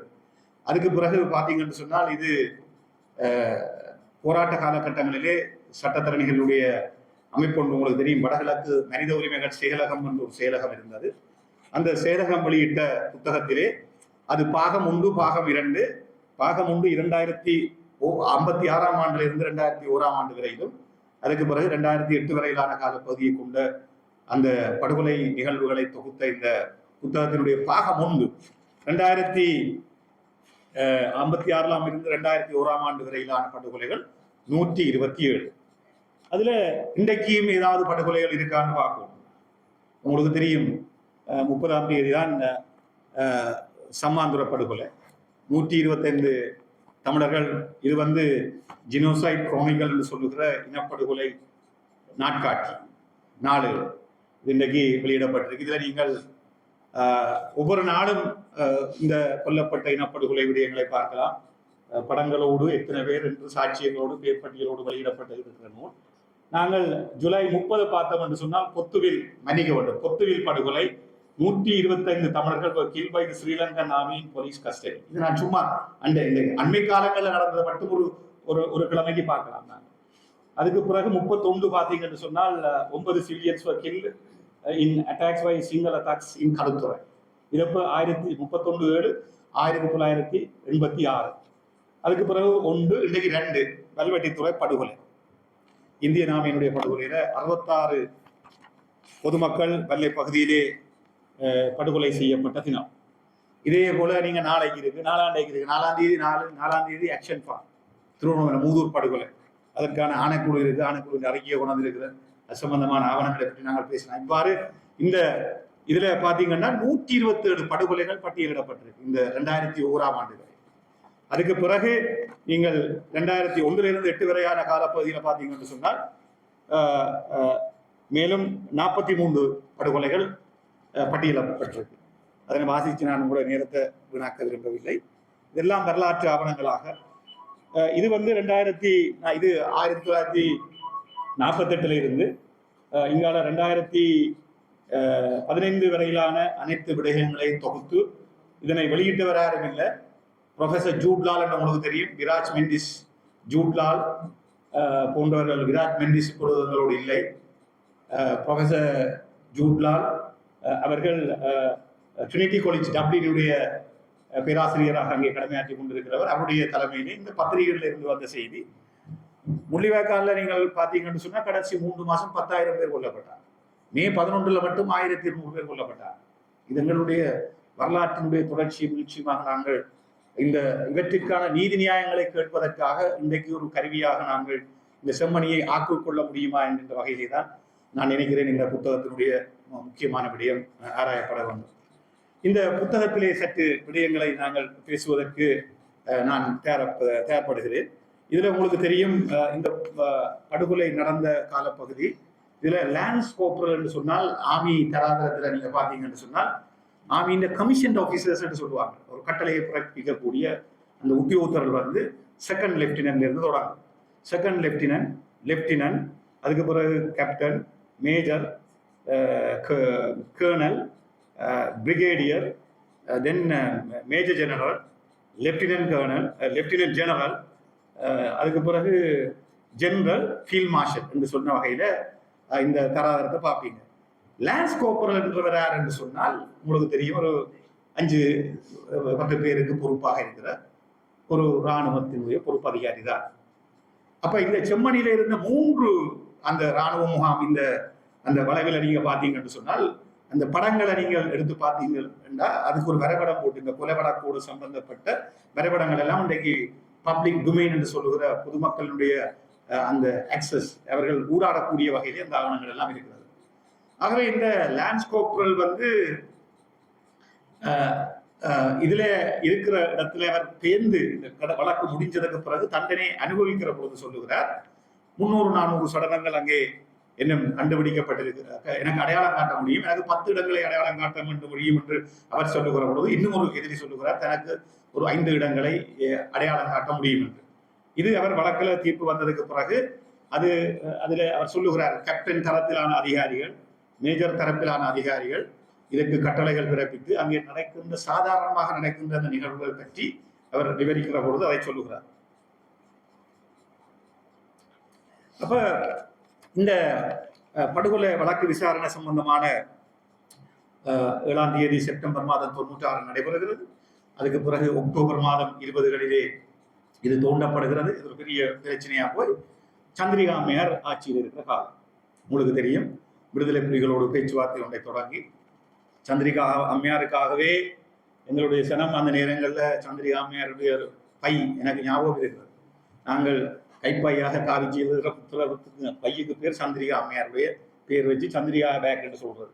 96ஆம் ஆண்டு சந்திரிகா காப்பு. அப்ப இந்த வகையில என்னென்று சொன்னால் இது மிக பசுமையான நினைவுகள் எங்களுக்கு. என்னை விட நான் நினைக்கிறேன் பிரசாந்தி 5 வயது இளமையானவர். அந்த வகையிலே பார்க்கிற பொழுது இந்த சந்திரிகா அம்மையாருடைய காலப்பகுதியில் பேச்சுவார்த்தை முடிஞ்சதுக்கு பிறகு சொல்லுவார்கள், அந்த ஃப்ரீஸ் பண்ணின நிகழ்வுகளாக எங்களை ஒடுக்கி எங்களை அசைய முடியாத சிறைப்படுத்தப்பட்ட நிகழ்வுகள் அனைத்துமே நடந்தேறிய காலப்பகுதி தான் 96, 97, 98, 99, 2000, 2001 மட்டும் நீங்கள் பார்க்கலாம். அப்ப நான் என்னுடைய அண்ணனுக்கு திருமணம் குறித்து நியமித்திருந்த நேரத்தில் குடும்பத்தில் இருந்து நான் அங்கே போய்க்கல. 96ல் அவருடைய இந்த திருமண அழைப்பு கொடுக்கறதுக்கு நான் மோட்டார் சைக்கிளில் சென்று கொண்டிருந்தவரோட சங்கானையில் இருக்கிற ஒரு ஆர்மி கேம்பில் கொண்டு போய் வைத்திருந்தார்கள். நான் நினைக்கிறேன் அந்த இடத்துல இருந்து நான் அருந்தப்புன்னு சொல்லுவார்கள். அந்த வகையில உடனடியாக அவர்களுடைய குற்றச்சாட்டு என்ன, நீ விடுதலை புலிகளுக்கு சார்பானார், உங்க நாங்கள் இங்கே காண இல்லை. நான் உங்களை இங்கிருந்து 3-4 வருஷம் கொழும்புல இருந்துட்டு 93ஆம் ஆண்டு நான் கொழும்புக்கு வந்தது. சங்கானைக்கும் எனக்கும் அடையாளம் காண்றதுக்கு அவங்க அங்கே இருந்தாமிக்கு தெரியாது.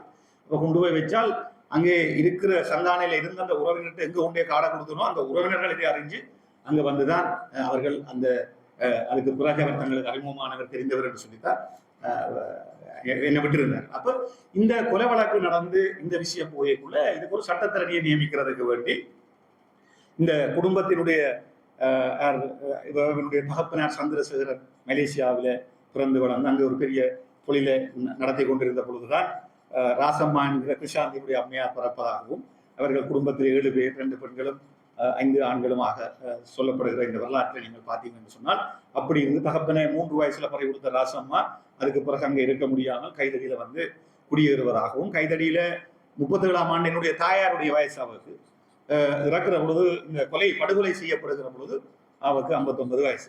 அப்ப அந்த பிள்ளை எப்படி பள்ளிக்கூடம் போய் வாரன்ற ஒரு இயற்கையான சூழல்ல என்னுடைய தாயார் எங்களை பள்ளிக்கூடம் நாங்கள் ஆண்களா இருக்கிற பொழுது எங்களுக்கு காலையில போனா பின்னேரம் உயிரோட வருவோமோன்னு தெரியாத ஒரு காலப்பகுதியில இருக்கிற சூழல்ல வளர வைக்கல இந்த விஷயங்கள் மிக ஆழமாக பதிந்த நினைவுகள்.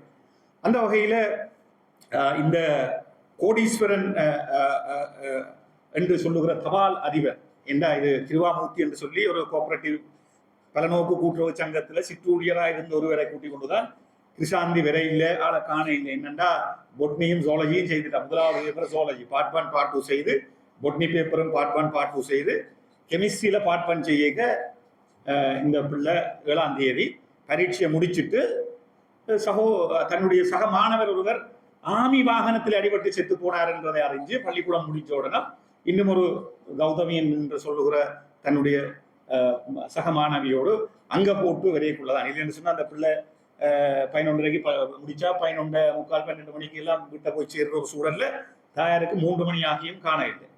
அப்ப இந்த பிள்ளை விரையிலே என்று கலக்கம் அடைஞ்சு தேட வலிக்கிற முயற்சிக்கிற பொழுதுதான் இந்த பிள்ளை அந்த செத்த வீட்டை அட்டென்ட் பண்ணிட்டு வந்து இந்த செம்மணி இடத்துல மறைத்து வைக்கப்பட்டிருக்கிறதாக திருவாமூர்த்தி அறிந்து கொண்டு இந்த இதுல படுகொலை செய்யப்பட்ட அந்த பலநோக்கு கூட்டுறவு சங்கத்தினுடைய சிற்றூழியராக வேலை செய்து கொண்டிருந்தவர். அவர் இந்த குடும்பத்தை மிக அறிந்தவர், வேண்டியவர். ஒரு தகப்பன் இல்லாத கணவன் இல்லாத அந்த குடும்பத்துக்கு சங்கக்கடைன்னா உங்களுக்கு தெரியும் சாமான் தட்டுப்பாட்டு நேரங்கள் எல்லாம் ஏதோ ஒரு வகையில அந்த குழந்தைகளா இருந்த அந்த குடும்பத்துக்கு உதவி வந்த கிருபாமூர்த்தி தான் உடனடியாக இந்த விஷயத்தை அறிஞ்சு கொண்டு இவர்களை கூட்டிக் கொண்டு அங்க போய் இந்த லான்ஸ் கோபுரல்கிட்ட கேட்க இல்லை அப்படி ஒரு ஆள் நாங்கள் கைது செய்ய இல்லை என்று சொல்ல திரும்பி போனவன் போய் கொஞ்சம் தூரத்துல திரும்பி வந்து நான் இதை விட்டுட்டு போறது இல்லை, நீங்கள் இந்த மகனை தந்தா மட்டும்தான் நான் போவேன் என்று அவனை கேட்கல. அவன் அவனுக்கு விளங்கிட்டு இது பிரச்சனையா போகுது என்று அவர்களை பின்னால கொண்டு போய் இவர்கள் கொலை செய்யப்பட்டு இதுக்கு பிறகு ஒரு பாரிய பிரச்சனையா வரைக்கும் சந்திரிகா அம்மையார் வெளியில வாரா இந்த பிரச்சனை சம்பந்தமான அரசியல். தயவு செய்து நீங்க மன்னிக்கணும். இந்த இதுல நீங்கள் இந்த நான் சொல்ல வருகிற விஷயங்களை ஃபேக்ஸோட வச்சு பாருங்க. அந்தந்த காலகட்ட பகுதிகளில் எங்களுடைய தமிழ் தேசிய தரப்பாக இருந்த அனைத்து அரசியல் தலைவர்களிடமும் சென்று இந்த குடும்பத்தில் இருந்தவர்கள் இந்த விடுவிப்புக்காக அணுகியிருந்தார்கள். அது சம்பந்தனில் இருந்து நீலன் திருச்செல்வத்தில் இருந்து ஜோசப் கர்ராயசிங்கம் ஐயா எதிராக சகலரிடமும் சென்று இந்த விடயங்களை பேசிய பொழுது தமிழ் தேசிய தரப்பாக அன்றிருந்த நாங்கள் சந்திரிகா அம்மையாரோடு நாங்கள் சமாதான பேச்சுவார்த்தையில இருந்து கொண்டிருக்கிறோம். அது சமாதான பேச்சுவார்த்தை புலிகளோட இந்த பிரச்சனை ஆரம்பித்தாலும் மீளவும் இந்த யுத்தம் ஆரம்பிக்கப்பட்டிருந்தாலும் கூட அம்மையார் ஒரு சாத்தியமான தீர்வுக்கு என்னடா உங்களுக்கு தெரியும் அம்மையாரோடு இருந்த அந்த உறவு நீல திருச்செல்வம் அவர்கள் அங்கே ஒரு ஆலோசகராக கூட அந்த அரசாங்கத்தில் இருக்கைகளதான் அவர் வெளிவிவகார அமைச்சராக இருக்க வேண்டியவர் லக்ஷ்மண் கதிராமன் அவர்களை வெளிவிவகார அமைச்சராக சிபாரிசு செய்து அவரோடுதான் அங்கே லக்ஷ்மண் கதிராமன் அவர்கள் இருக்கிறார்கள். ஆகவே இந்த அரசியல் இடத்துல இந்த சட்டத்திறனிகள் என்று சொல்லப்படுகிற இவர்களிடம் அவர்கள் சென்று கேட்கிற பொழுது நாங்கள் சந்திரிகா அம்மையாரோட ஒரு இணக்கப்பாட்டில் இருக்கிறோம். இந்த தீர்வு சம்பந்தமான விடயங்கள்ல இந்த நேரத்தில் இந்த விஷயத்தை அழுத்தமாக சொல்லுவது அவ்வளவு நல்லா இருக்காது என்ற மறுமொழி கிடைச்சதுக்கு பிறகு பூபாலன் என்கின்ற ஒரு சட்டத்தரணியை அணுகினார். யார் இந்த பூபாலன் என்று சொன்னால் உங்களுக்கு தெரியும் தமிழ் மக்கள் பேரவையினுடைய இணைத்தலைவராக இருந்த இறுதிய நிபுணர் லக்ஷ்மண் அவர்களுடைய தந்தையார். லக்ஷ்மணன் என்கின்ற வைத்திய நிபுணர் மிகவும் ஒரு பிரபல்யமான ஒருவர். வைத்தியத்துறையிலே மிக ஆழமாக பணிகளை வைத்தியத்துறையினுடைய எத்திக்ஸ் என்று சொல்லுகிற அந்த மரபுக்கு நாங்கள் செய்கிற ஒருவர். அவரிடம் போய் சென்று அவரும் தான் இந்த ஆக்கள் எல்லாரையும் சந்திச்சுதான் இங்கே பதிவுகள் இருக்குது. இந்த வரலாற்றில் மேலதிக தகவலை நீங்கள் எங்கேயுமே தேடிக்கொள்ள முடியும். ஆகவே குமாரசாமி குடும்பத்தின் சில உறவினர்கள் மற்றும் மனித உரிமை செயற்பாட்டாளர்கள் காணாமல் போன நால்வருக்கும் என்ன நடந்தது என்பதை அறிந்து கொள்ளும் ஆபத்தான முயற்சியில் ஈடுபட்டிருந்தார்கள். அஞ்சல் அதிபர் கோடீஸ்வரன் நால்வரும் காணாமல் போய் 3 நாட்களுக்கு பிறகு கொழும்பிலிருந்து வந்த ராசம்மாவின் சகோதரர் நவரத்தினரோடு தொடர்பு கொண்டார். ஜனாதிபதியின் கவனத்துக்கு கொண்டு வரப்பட்டாருடைய இவ்விஷயம் விசாரணை செய்யப்பட மாட்டாது என அறிவுறுத்தினார். கோடீஸ்வரன் அவருடைய பிரதர் என்ன பிரதருக்கு 6 மாசத்துக்கு முதல் தான் கைதறியில் இருந்து கொழும்புக்கு வரார் நவரத்னம். அப்ப அது மட்டும் அந்த குடும்பத்தோடு அங்கேயே இருந்து அவர்களோட இருந்த ஒருவர். இந்த செய்தியை அடுத்து குமாரசாமியின் உறவினர்கள் கொழும்பில் இருந்த சட்டத்தரணி டி பூபாலன் என்பவரோடு தொடர்பு கொள்கிறார்கள். பூபாலன் இளமையில் அவருக்கு ஒரு மார்க்சிச கோட்பாடு இருந்தது என்று சொல்லியும், அவர் LSSPயோட மிக நெருக்கமாக இருந்தவர் என்று சொல்லியும், LSSP அனுதாபியாக இருந்தவர். அக்கட்சி சிறுபான்மை மக்கள் மற்றும் தொழிலாளர் வர்க்க உரிமைகளுக்காக போராடி வந்தது. இக்குற்றம் இடம்பெற்ற 96ஆம் ஆண்டுக்கு வெகு காலத்துக்கு முன்னரே அக்கட்சி தனது உயர்ந்த இலட்சியங்களை கைவிட்டதை அடுத்து LSSP இருந்து விலகி இருந்தவர். ஜோசப் பராசிங்கத்தை சந்திக்கிறார். இவ்வாறு பூபாலன் அவர்கள் கஜேந்திரகுமார் பொன்னம்பலம் அவருடைய தகப்பனார் குமார் பொன்னம்பலம் அவர்களை சந்திக்கிறார். குமார் பொன்னம்பலம் அவர்களிடம் இந்த வழக்கை பற்றி கொண்டு போய் அவர் கதைத்த பொழுது அவர் இதற்கு உடன்பட்டு, உங்களுக்கு தெரியும் இந்த வழக்கிலே நீதிபதியாக இருந்தவர் எல்லாரும் அறிஞ்ச இளஞ்செழியன், அவரும் குமார் பொன்னம்பலம் அவர்களுடன் தான் கனிஷ்ட சட்டத்தரணியாக தன்னுடைய பயிற்சிகளை ஆரம்பித்திருந்தார். அப்ப இந்த பூபாலன் யார் என்று சொன்னால், பூபாலனுக்கு இதுக்கு முதல் தொடர்பு தெரியாது. குமார் பொன்னம்பலத்துக்கும் பூபாலனுக்கும் எந்த உறவும் இந்த வழக்கூட இவரை அறிஞ்சு இவர் தமிழருடைய இந்த பிரச்சனைகளை ஏதோ வகையில பேசி கொண்டிருக்கிறார். உங்களுக்கு தெரியும் குமார் பொன்னம்பலத்தினுடைய காலகட்டம் அந்த நேரங்களில். ஆகவே குமார் பொன்னம்பலத்தோடு அணுகி அந்த வழக்கை கையெடுத்ததுக்கு பிறகு இந்த வழக்கினுடைய விடயங்களை பாரப்படுத்தி குமாருடைய இறப்பு நடக்கிறது, சூடு நடந்ததுக்கு பிறகு இந்த பூபாலனும் என்ன ஒரு ஹேமச்சந்திரன் என்ற ஒரு சட்டத்தரணியும் தான் அந்த குமாரனுடைய மரண வீடு நடந்த அந்த மரண வீட்டுக்கு போய் ஒரு கதவுக்கு பின்னாலே இருந்து குடும்ப அங்கத்தவர்களை விட மிக அக்கறையாக 24 மணத்தியாலும் அந்த இடத்திலே இருந்து வந்தார் பூபாலன் என்பதனை அவருடைய மகன் கஜேந்திரகுமார் அவர்கள் எனக்கு சொல்லியிருக்கிறார். எங்களுக்கு அப்ப எவரை தெரியாது, இப்படி சட்டத்தரணி என்று அறிஞ்சோம். இந்த வழக்குக்கு வந்து போற விடயங்கள் தவிர்த்து இவ்வளவு நெருக்கமான உறவொன்று பிணைப்பொன்று அவருக்கு இருந்ததாக தாங்கள் 2-3 நாட்கள் அந்த உடலம் அங்கே வைக்கப்பட்டிருந்தது. அங்கே அந்த 3 நாட்களும் அவருடைய பிரசன்னம், 2-3 நாட்களும் அவருடைய பிரசன்னம், இருவருடைய பிரசன்னம் இருந்தது. அதிலே கதவுக்கு வழியில அந்த உடலை பார்த்து கொண்டிருக்கிற ஒருவராக சொன்ன இடத்திலே தான் நான் இந்த பூபாலன் அவர்களுக்கும் அந்த குமார் பொன்னம்பலம் அவர்கள் 2000ஆம் ஆண்டு ஜனவரி மாதம் 5ஆம் தேதி சுடப்பட்டிருக்கிறேன். ஆகவே இந்த வழக்குகள் எல்லாமே கையாளப்பட்டு வருகிற அந்த சூழல்ல நீங்கள் பார்த்தீங்கன்னு சொன்னால் இந்த இடங்களை நாங்கள் பார்க்கலாம். இதுக்கு பிறகு இதுல சாட்சியங்கள் இப்ப இருக்கிற சிஸ்டத்தை நீங்க பாத்தீங்கன்னா இதுதான் இங்க இருக்கிற சாபக்கேடுகளுக்கு பாருங்க. இதுல சாட்சியங்கள் அனைத்துமே தமிழர்கள், பாதிக்கப்பட்டதும் தமிழர்கள்.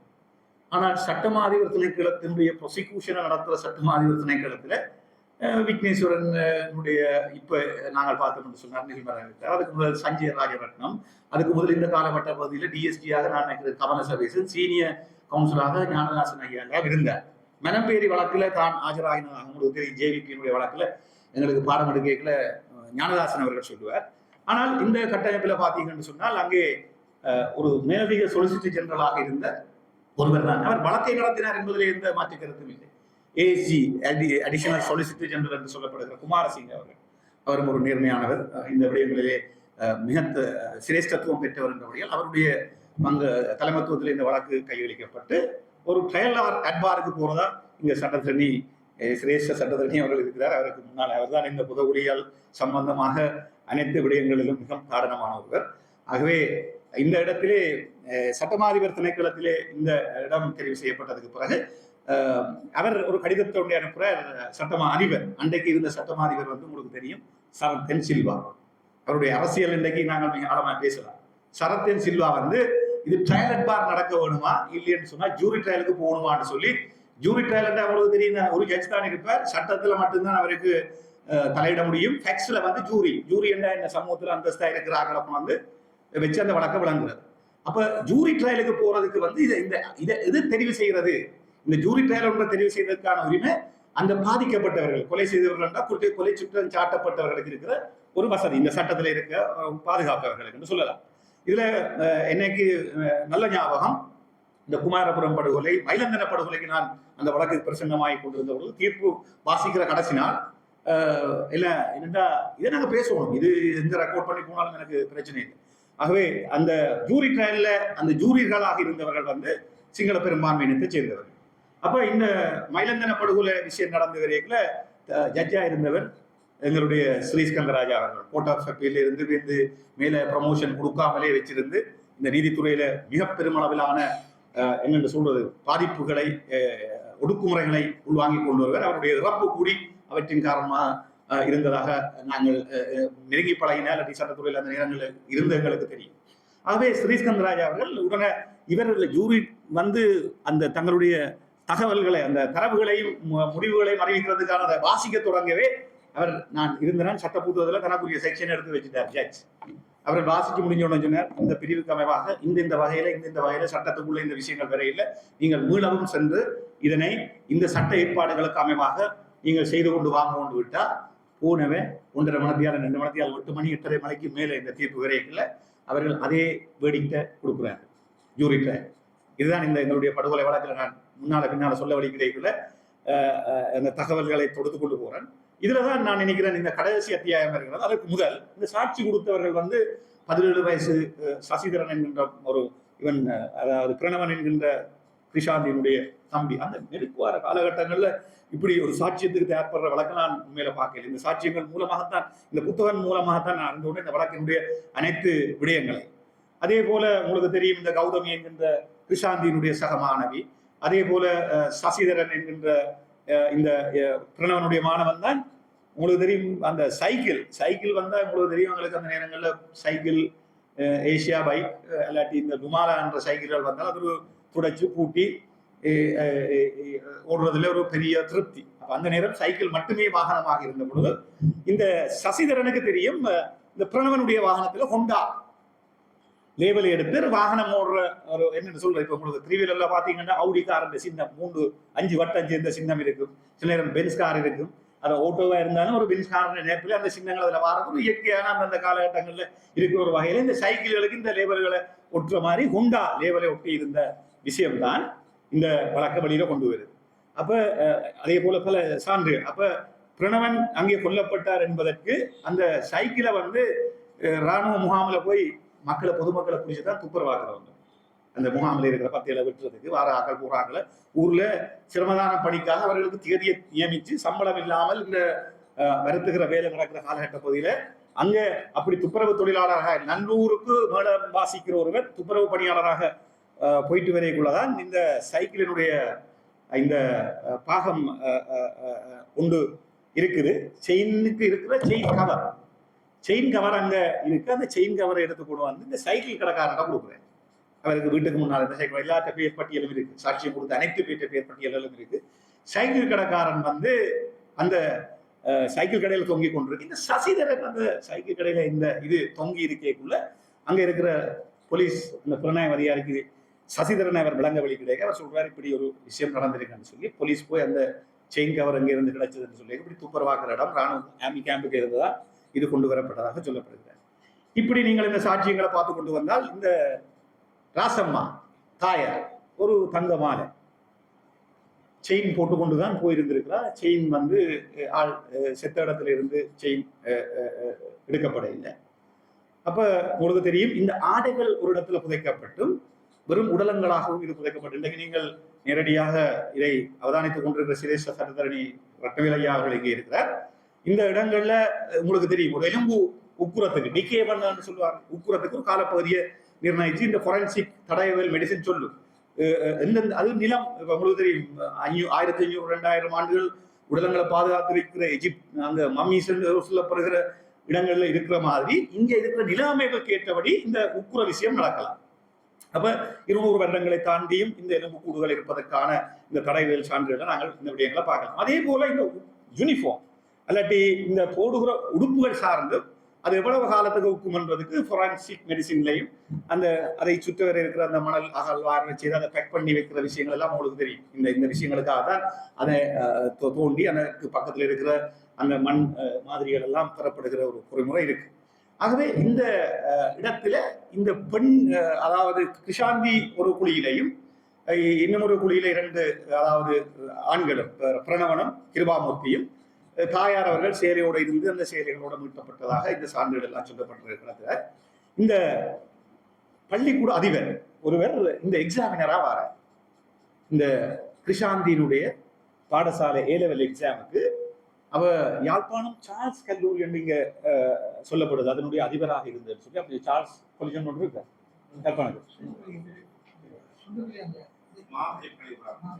சார்ல்ஸ் பள்ளிக்கூடத்தினுடைய அதிபர் அவர்கள் தான் கிருஷாந்தியினுடைய பாடசாலையினுடைய அந்த சீஃப் எக்ஸாமினராக வருகிறார். அப்ப அவ சாட்சியத்துக்கு அவ கூப்பிடப்படுது.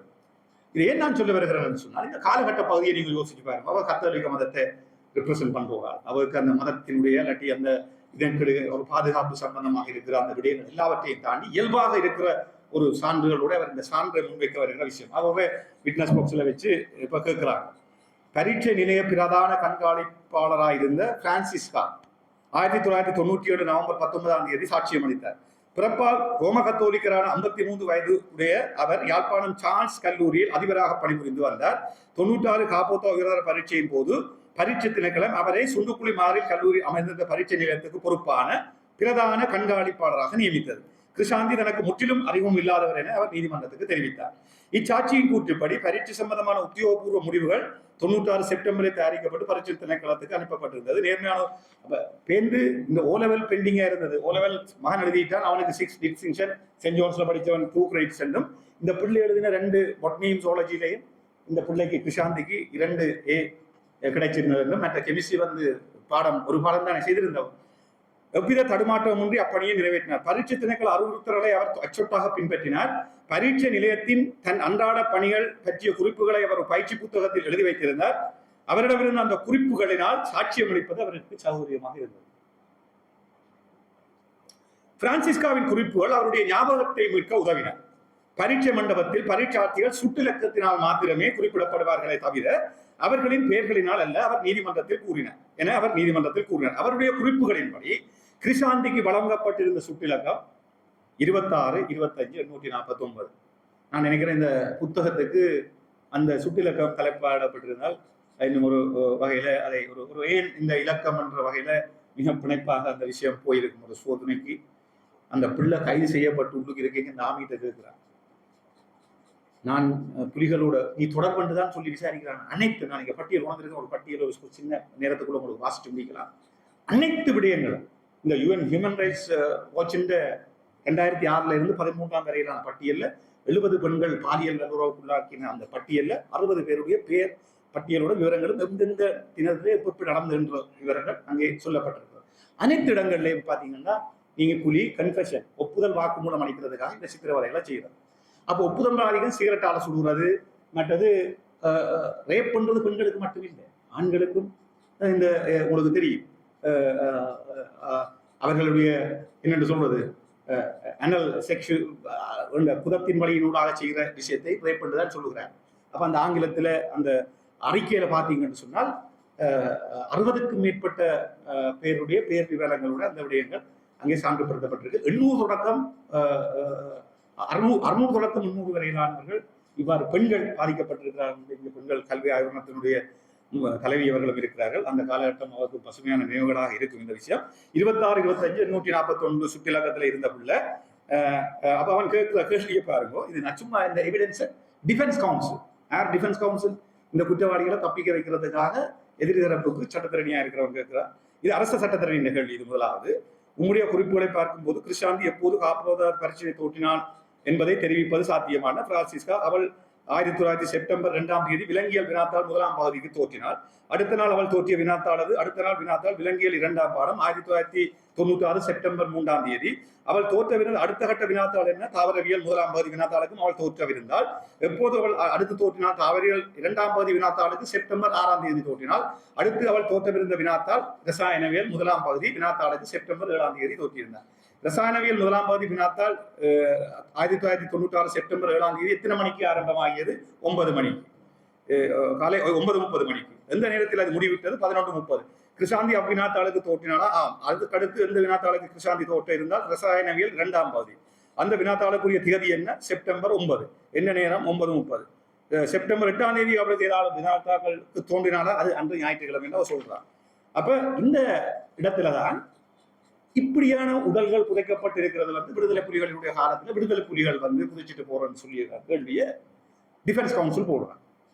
இதற்கான மறுமணி மிக மிக முக்கியமான யாழ்ப்பாணத்தில் இயங்கி வந்த பல்வேறு போராளி குழுக்கள் பற்றி 5ஆம் எதிரியின் சட்டத்திறனியால் பிரான்சிஸ்கா பரந்த அளவில் குறுக்கு விசாரணை செய்யப்பட்டார். போலீசாரினதும் இராணுவத்தினரும் கட்டுப்பாட்டில் யாழ்ப்பாணம் இருந்த நேரத்தில் சாட்சியம் அளித்த சாட்சி அப்பிரதேசத்தில் முன்னர் ஆயுதம் தாங்கிய போராளி குழுக்கள் சுதந்திரமாய் இயங்கியதாய் தெரிவித்தார்.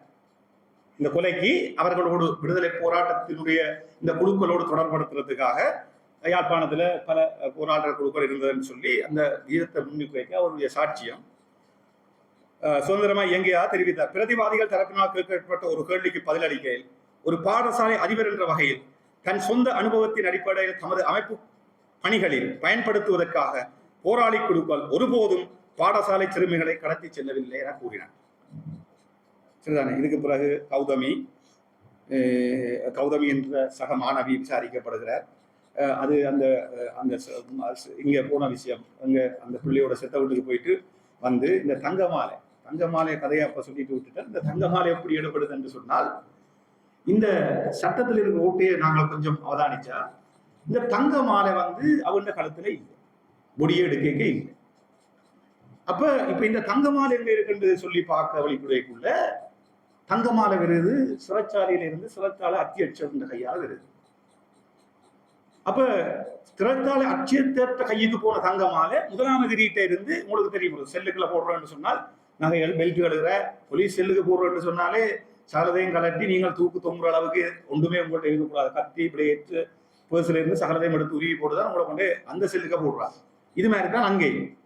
அப்ப இவருடைய சிறைச்சாலையில இருந்து அது எடுக்கப்படுது என்று சொன்னால் இவரை போலீஸ் அந்த பொறுப்பதிகாரி புலனாய்வுத்துறை அதிகாரிகள் கைது செய்து போலீசாரிடம் கையளித்து அதுக்கு பிறகு அந்த ப்ரொசீஜர் நடக்கக்குள்ள எங்க அந்த நகை இருந்திருக்கு என்ற கேள்வி நியாயமாப்படுதில்லை. என்னன்னு சொன்னா உங்களுக்கு தெரியும் போலீஸ் காவல் இருப்பார். பிறகு அதுக்கு பிறகு அங்க கொண்டு வந்த பிறகு அங்க எங்க ரிமாண்டுக்கு அறிவிச்சதுக்கு பிறகுதான் நாங்க போலீஸுக்கு போவோம். அப்ப இந்த 3 நாட்களும் இல்லாத இந்த நகை ஏதோ ஒரு பொது போலீசாரோட ஒத்துழைப்புல இவருடைய கஸ்டடியில இருந்து சரி இது போய் சிறைச்சாலைக்கு போனதுக்கு பிறகு கோர்ட்டுல அனுமதி எடுத்து அந்த நகைகளை மீட்டு தன்னுடைய தம்பியார் ஒரு வெளிக்கடை பிரசில இருந்ததாக சொல்லப்படுது. பாதுகாப்புக்காக வழக்கு மிஞ்சாக நடந்தது. அப்ப மாசத்துக்கு 2 முறை குடும்பத்தில் 7 பேர் சரியான கஷ்டம். அப்ப ஒன்றும் செய்ய இயலாது, வந்து போகவும் இயலாது. அப்ப சகோதரியும் அவரும் வருவதாகவும் ராஜபக்சவனுடைய ஒரு சகோதரர் அவர் போகைக்குள்ள இந்த நீதிமன்றத்தின் கட்டளையில் எடுத்த இதை சிறை அதிகாரி சிசிலி என்கிற பெயருடைய ராஜபக்ச அவர் தம்பி எடுத்துக்கொண்டு போறார். கொண்டு போய் மாவத்தகம இருக்கிற பவுனிங் சென்டர்ல அதை 3 மோதிரம் ஒரு தங்க மாலை இன்னும் ஒரு ஆபரணத்தோட என்ன அங்க விடுவிச்சது 3 தங்க மோதிரம் ஒரு லேண்ட்ஸ்கோப்பு 3 தங்க மோதிரத்தோட. நான் தேத்தலாவையில ஒரு அரச பணி நிமித்தம் முந்தைய அரச சேவையில இருக்கக்குள்ள ஒருக்கா போனேன். ஆர்மி கேம்புக்குள்ள போய் இருக்க வேண்டி போச்சு. பார்த்தா இருக்கிற வீடுகள் ஆர்மி கேம்ப் யூனிட்ஸ் அத்தனையிலையும் இருக்கிற ஃப்ரிட்ஜுகளில் பார்த்தா யாழ்ப்பாண ஸ்டிக்கர்கள் தமிழ் ஸ்டிக்கர்கள் ஒட்டி இருக்கு. மக்கள் இடம்பெயர்ந்து இங்கே வந்தால் பிறகு அங்கே இருக்கிற ஃப்ரிட்ஜுகள்ல இருந்து சகலதும் இப்படிதான் இங்கே சேர்ந்து சரிதானே. அப்போ இதுகளை நாங்கள் பார்க்கணும். அப்போ அவனுக்கு கொலை செய்தவனுக்கு இந்த நகையை அவன் சிறைச்சாலை அதிகாரிகிட்ட கொடுத்து அவர் இவன் மகனுக்கு தம்பிக்காரன்கிட்ட கொடுத்து தம்பிக்காரன் சகோதரிகிட்ட கொடுத்து சகோதரி தான் கொண்டே 9,500 ரூபாய்க்கு வீடு வச்சிருக்கிறான். மோட்கேஜ் நகை அடகு பிடிச்சிருக்கிறான். அந்த அடகுல இருந்து மீட்டு அது 12,000 ரூபாய் அடகு மீட்டதுக்கு செலவழிச்சதாக என்று அவையெல்லாம் சாட்சி கொடுக்கணும். சகோதரி மகன் தம்பி எல்லாருமே இதுல எதிராளிகள். இந்த நகை மீளவும் இந்த நான் இருக்கிறேன் இப்ப அதை விடுதலை செய்யப்பட்டிருக்கும் அந்த நகைகள் அதனை வெளியில் எடுக்கிறதுக்கு ப்ரொடக்ஷன்ல அனுமதி எடுப்பதற்கான சட்ட ஏற்பாடுகள் எல்லாம் இருக்கிறது. ஆகவே இந்த தங்க மாலை இவர்கிட்ட இருந்து போனது இப்ப தங்க மாலையோடு அவசித்தது ஒரு பிரதான ஒரு சான்றாவரமாக இன்றைக்கு அது இந்த கஸ்டடி எப்படி போய் வந்திருக்குன்னு பார்த்தீங்கன்னு சொன்னால் இன்றைக்கு இந்த சட்டத்தில் இருக்கிற கூட்டையை நாங்கள் பார்க்கலாம். இதுக்கு பிறகு இதுல மிக முக்கியமான ஒரு விஷயம் என்று சொன்னால் இதை நீங்கள் தயவு செய்து இந்த புத்தகம் நான் இதுல கலர் அடிச்சு வச்சிருக்கிறேன், சரிதானே? அப்ப வாசிச்சது சரியா 1.5 மணிக்கு நேற்று தான் மதுசூதன் நேற்று எடுத்தது. நான் ஒரு 10 மணிக்கு மேலே இருந்து ஒரு 11:30 12 மணிக்கு இடையில வாசிச்சு முடிச்சேன் இந்த புத்தகத்தை. ஏன்னு சொன்னால் இதில் ஏதாவது விடயங்கள் சொல்ல வேண்டியிருந்தால், பேச வேண்டியிருந்தால் என்னுடைய பணி அது ஆக இருக்க வேண்டும் என்று. ஆகவே அதுக்கு பிறகு சொல்ல வர விஷயம், இந்த தீர்ப்பு சம்பந்தமான விஷயங்கள்ல இந்த சட்ட நுணுக்கங்கள் பற்றி, அதுல ஏஎஸ்டி சமர்ப்பிக்கிற அவருடைய சமர்ப்பணங்கள் பற்றி எல்லாம் அந்த விவரங்களை பதிவு செய்தது போட்டு இந்த சோமரத்ன ராஜபக்ச பேருந்து இந்த எனக்கு ஆக்களை எல்லாம் காட்டையில இது ரெண்டும் இவ்வளவும் இல்லை, இன்னும் ஆக்கள் இருக்கணும்னு சொல்லி 99ஆம் ஆண்டு தோல்லைக்கு திரும்ப 15 உடம்பு வெளியில வருது. இந்த 15ல வந்து 2 உடம்பு அடையாளம் காணப்பட்டது. ஒரு ரிப்பேர் ஷாப்ல வேலை செய்த 2 பேர். அதெல்லாம் இங்க தகவல்களாக இருக்கு. என்னுடைய கேள்வி இங்க என்னன்னு சொன்னால், சோமரத்ன ராஜபக்ச அதுக்கு பிறகு இந்த தீர்ப்புக்கு பிறகு அவர் சுப்ரீம் கோர்ட்லையும் வழக்க போட்டு அங்க வந்து நீதிபதிகளும் பெரும்பான்மையினத்தை சேர்ந்தவர், சட்டத்திறனிகள் 2 பக்கமும் தோற்றுகளும் பெரும்பான்மையினத்தை சேர்ந்தவர்கள், இந்த இராணுவத்தினராக இருந்து இந்த கொலையை நடத்தினவர்களும் அவர்கள் தான். அப்ப நாங்கள் கேட்கிறது, இந்த சட்ட கட்டமைப்புல சட்டமாதிபர் திணைக்கிறது ஒரு தமிழனாக இருந்தால் அந்த வழக்க விசாரிக்கிறதுக்கு அவருக்கு தகுதி இல்லையா? அவர் இருந்தால் அவர் கிருஷாந்தி குமாரசாமி பக்கத்தை எடுத்து விடுவாரா? அவர் அந்த பக்கத்தை எடுத்து விடுவார்கள் என்று சொன்னால் நீங்கள் அந்த பக்கத்தை எடுக்க மாட்டீர்கள் என்ற உத்தரவாதத்தை எப்படி நீங்கள் எங்களுக்கு தாரிய? சுப்ரீம் கோர்ட்ல 3 பேர் நீதிபதியா இருக்கிறோம்னா இந்த தெரிவுகள் எப்படி இடம்பெறுகிறது என்ற விஷயங்கள் எல்லாம் நாங்கள் மிக ஆழமா பார்க்க வேண்டிய விஷயம், சரிதானே? இந்த விஷயங்கள்ல தான் நாங்கள் சொல்ல வருகிறோம். இந்த விடயங்கள்ல இருக்கிற அந்த கடைசி பகுதி வந்து மிக மிக மிக முக்கியமானது. இந்த விடயத்துக்கு ஜட்மெண்ட்டுக்கு பிறகு ஒரு பகுதி சேர்க்கப்பட்டிருக்குன்னு சொன்னால் நான் நினைக்கிறேன் அதுதான் இந்த புத்தகத்தை கரி பண்றது, காவி செல்வதற்கான ஒரு தடயமாக இருக்கிறது. இந்த புத்தகம் எழுதினவருடைய நோக்கம் வந்து இந்த சோமரத்ன ராஜபக்ச இன்னும் இருக்கிறார் என்று சொன்னால், 2009ஆம் ஆண்டு அவர் இந்த ஒப்புதல் வாக்குமூலங்களை அளித்திருக்கிறார் என்று சொன்னால், இந்த கட்டமைப்பு உண்மையானது நேர்மையானது என்று சொன்னால், இன்று வரை சந்திரிகாவுக்கு பிறகு 4-5 வருஷம் இருந்த அடுத்த தேர்தலையும் வந்து இந்த வழக்கு சுப்ரீம் கோர்ட்டுக்கு வந்து முடிய 2004ஆம் ஆண்டு சுப்ரீம் கோர்ட் அந்த வழக்கு 4 வருஷம் இருந்தது. 99 ஆகஸ்ட் மாதம் இங்க 99 ஆகஸ்ட்ல தீர்ப்பு வருது ஹைகோர்ட்ல. அதுக்கு அப்பீல் வந்து சுப்ரீம் கோர்ட் ட்ரையல் பார்ன்னு சொன்னால் அதுக்கான முறையீடு வந்து என்னடா கீழே 3 ஜட்ஜஸ் இருக்கிறபடியா அதனுடைய மேன் முறையீடு சுப்ரீம் கோர்ட் அதோட வழக்கு முடிஞ்சிடும். 2004ஆம் ஆண்டு பட்டு போகுது. அந்த வழக்குல சிராணி பண்டார் நாயக்கா உள்ளிட்ட 5 பேர், இங்க 3 பேர் இருந்தா அங்க 5 பேர் வருவாங்க. 5 பேர் இருந்து இந்த வழக்கு தீர்ப்பை கொடுத்து அவர்கள் கன்ஃபெஷன் என்றது மிக அதுலதான் நான் அதை பொறுத்த ஆரம்பிச்சேன். இந்த ஒப்புதல் வாக்கு மூலத்தை உச்ச நீதிமன்றம் சொல்லுது. அங்க ஒரு டிஃபென்ஸ் எடுக்கிறாங்க, டிஃபென்ஸ் கவுன்சில். இவர்கள் ராணுவத்தில் இருக்கிறவர்கள் 4-5 டிஃபென்ஸ் எடுக்கிறாங்க, ராணுவத்தில் இருக்கிறாகவே இவர்களை ராணுவ நீதிமன்றங்கள்லாம் நீங்க விசாரிக்கலாம், இவர்களை இப்படியான விஷயங்கள்ல விசாரிக்கிறாங்க. அது அந்த ஒப்ஜெக்ஷன் ஓவர் பண்ணப்படுது. அதுக்கு பிறகு இந்த இவர்களுக்கு நீங்கள் ட்ரையல் பார் கொண்டு இயலாது, நீங்க ஜூரி ட்ரையலோட தான் போட வேண்டிய ஒப்ஜெக்ஷன். ட்ரையல் பார் என்று சொன்னா உங்களுக்கு தெரியும், ஃபேக்ஸ் லோ கனெக்ட் பண்ணி ஜட்ஜஸ் இருக்கிற இடம். இப்படி இந்த ஒப்ஜெக்ஷன்ஸ் எல்லாம் ஓவர் பண்ணப்பட்டு கொண்டு போயிருக்கு. கன்ஃபெஷன் வந்து பலோத்காரமாக பெறப்பட்டதுன்னு சொன்னால் அதுல நீங்கள் சாட்சியமாக அதை எடுக்கலாம். உங்களுக்கு தெரியும், கன்ஃபெஷனை வந்து பலோத்காரமாக ஒப்புதல் வாக்குமூலம் ஒன்றை அழுத்தத்தின் நிமித்தம் பலோத்காரத்தின் நிமித்தம் பெறப்படுகிற போது அது சான்று தகுதியிடாது. அப்ப அது சொல்லப்படுகிறது. அங்கே விசாரிக்கப்பட்ட இடத்துல நீதிமன்றம் அந்த ஒப்புதல் வாக்கு மூலமாக கொடுத்த விடயங்களை நிராகரிக்கிற ஒரு கட்டளையை இதில் ஆக்கியது. இவர்கள் கொடுத்தது வந்து ஒப்புதல் வாக்கு மூலம் போலீஸ் உயர் அதிகார இன்ஸ்பெக்டர் ஒருவருக்கு தான் அது கொடுக்கப்படுது. அப்ப சட்ட ஏற்பாடுகளுக்கு அமைவாக அந்த விடயங்களை நீங்கள் இந்த ஒப்புதல் வாக்கு மூலம் பெறுகிறவர்கள் சட்டத்துக்கு தடைக்குட்படுத்தப்பட்டிருக்கிறார்கள். எங்களை கன்ஃபெஷன் வாக்கு மூலம் எங்களுக்கு கொண்டு போய் எங்களுக்கு உங்களுக்கு தெரியும், கம்பியில முள்ளு ஒரு அயன் பார்ல கம்பியில முள்ளு கம்பி வயரை சுத்தி அதை ஆண்டிய பின்பகுதியாக செலுத்தி வலையில சித்திரவதை நடக்கிற வகையில நடக்கிறது வந்து கன்ஃபெஷனுக்கு நாங்கள் சொன்னாலும் அந்த வாக்குமூலத்தை நாங்கள் சொன்னால் ராணுவங்களுக்கு அது உண்மையில ராணுவம் இந்த விடுதலை புலிகளுடைய குற்றச்சாட்டில் இருக்கிற அத்தனை ஆவணங்களை பார்த்தீங்கன்னு சொன்னா விடுதலை புலிகளுடைய குற்றச்சாட்டுல ஒப்புதல் வாக்குமூலம் பேப்பர் ஒன்றுல சைன் பண்றதுக்காகவே தான் அனைத்து இதுல நான் இந்த பிரிண்ட் அவுட்ல நீங்க பாத்தீங்கன்னு சொன்னா அனைத்து சான்றுகளும் இதுல பின்னால தனியா இந்த 70 சான்றுகளும் ஆக்களுடைய பேர் விவரங்களோட இருக்கு. அதுல என்ன தேவையான பகுதிகளை மார்க் பண்ணி வச்சிருக்கோம். ஆனா அது நான் நினைக்கிறேன் இந்த இடத்துல தேவையில்லை. என்னன்னா இந்த பெண்கள் தங்களை பாலியல் வல்லுறவுப்படுத்துற இந்த விஷயங்களை அவர்கள் மிக கடுமையான அந்த இந்த இது ஒரு பேட்டர்ன். அதாவது நாங்கள் இங்க பொருத்தி பார்க்க வேண்டிய விஷயம், இந்த ராணுவ கட்டமைப்பு ஸ்ரீலங்காவினுடைய ராணுவ கட்டமைப்புல இந்த கட்டளையிடும் அதிகாரிகள் என்று சொல்லப்படுகிற வகையில் இருக்கிறவர்கள் வந்து கட்டளை பிறப்பிக்க இல்லை, கீழே இருக்கிறவர்கள் எல்லாம் செய்துட்டார்கள் என்று சொல்ல வருகிற இந்த மிதவாதிகளாக இன்றைக்கு பல பேர் வந்திருக்கணும். அங்கே கிருஷாந்தியை செய்தது ஒரு கீழே இருக்கிறவர்கள்லாம் இராணுவத்தில் இது நடக்கவில்லை என்று சொன்னால் உங்களுக்கு தெரியும். இன்றைக்கு அவர் சோமரத்ன ராஜபக்ச இந்த சான்றாதாரங்களை சொல்லி இந்த விடயங்களை சொல்லி இருக்கிறார் என்று சொன்னால் இன்று வரை இனி அவர் இன்றைக்கு 30 வருஷம் கடந்திருக்கிறோம், 96 என்று சொன்னால் 29 வருஷம் கடந்திருக்கிறோம். நேற்று சாப்பிட்ட சாப்பாட்டை சொல்ல முடியாதவர்களாக நாங்கள் இருக்கிற போது இது இந்த சான்றாதாரங்களை நாங்கள் முன்னோக்கு கொண்டு வாரது என்பது என்ற வீட்டை களவு நடந்தது. களவுல 3 பேரை பிடிச்சாங்க, கையை மெய்யுமா பிடிச்சாச்சு. அப்ப பெயில் கொடுக்க இல்லை, ஏனென்றா அவன்கிட்ட கைக்குண்டு கொண்டு இருந்தாங்க. அப்ப சாட்சியம் பெறுது ஹைகோர்ட்டுக்கு, அப்ப பிணையில்லைன்னு சொன்னா ஹைகோர்ட்ல அப்பாவுக்கு சாட்சியம் பிறகு 81 வயசு, 9 வருஷத்துக்கு பிறகு ஆக்களையும் தெரியல, சாட்சியம் கொடுக்கறதுக்கும் அவருக்கு உரிய அந்த மெமரி இல்லை. இப்ப 89 வயசு. அப்ப நாங்கள் இன்றைக்கு காணாமல் ஆக்கப்பட்டவர்களாக இதுல கையெழுச்சி இந்த விஷயங்கள்ல இருக்கிற பலர் அங்கு என்னுடைய பாடசாலை நண்பன் தெல்லிப்பளை ஜூனியர் கல்லூரி பல்கலைக்கழகத்தில் படித்து கொண்டிருந்த பொழுது சோமஸ்கந்தன் என்கின்ற பையன் பல்கலைக்கழகத்துக்கு தெரிவாயிருந்தார். இப்போ இந்த யாழ்ப்பாணம் இந்து கல்லூரியிலே என்னோடு அவர் கொமர்ஸ் செய்தார், நான் சயின்ஸ் செய்தார்.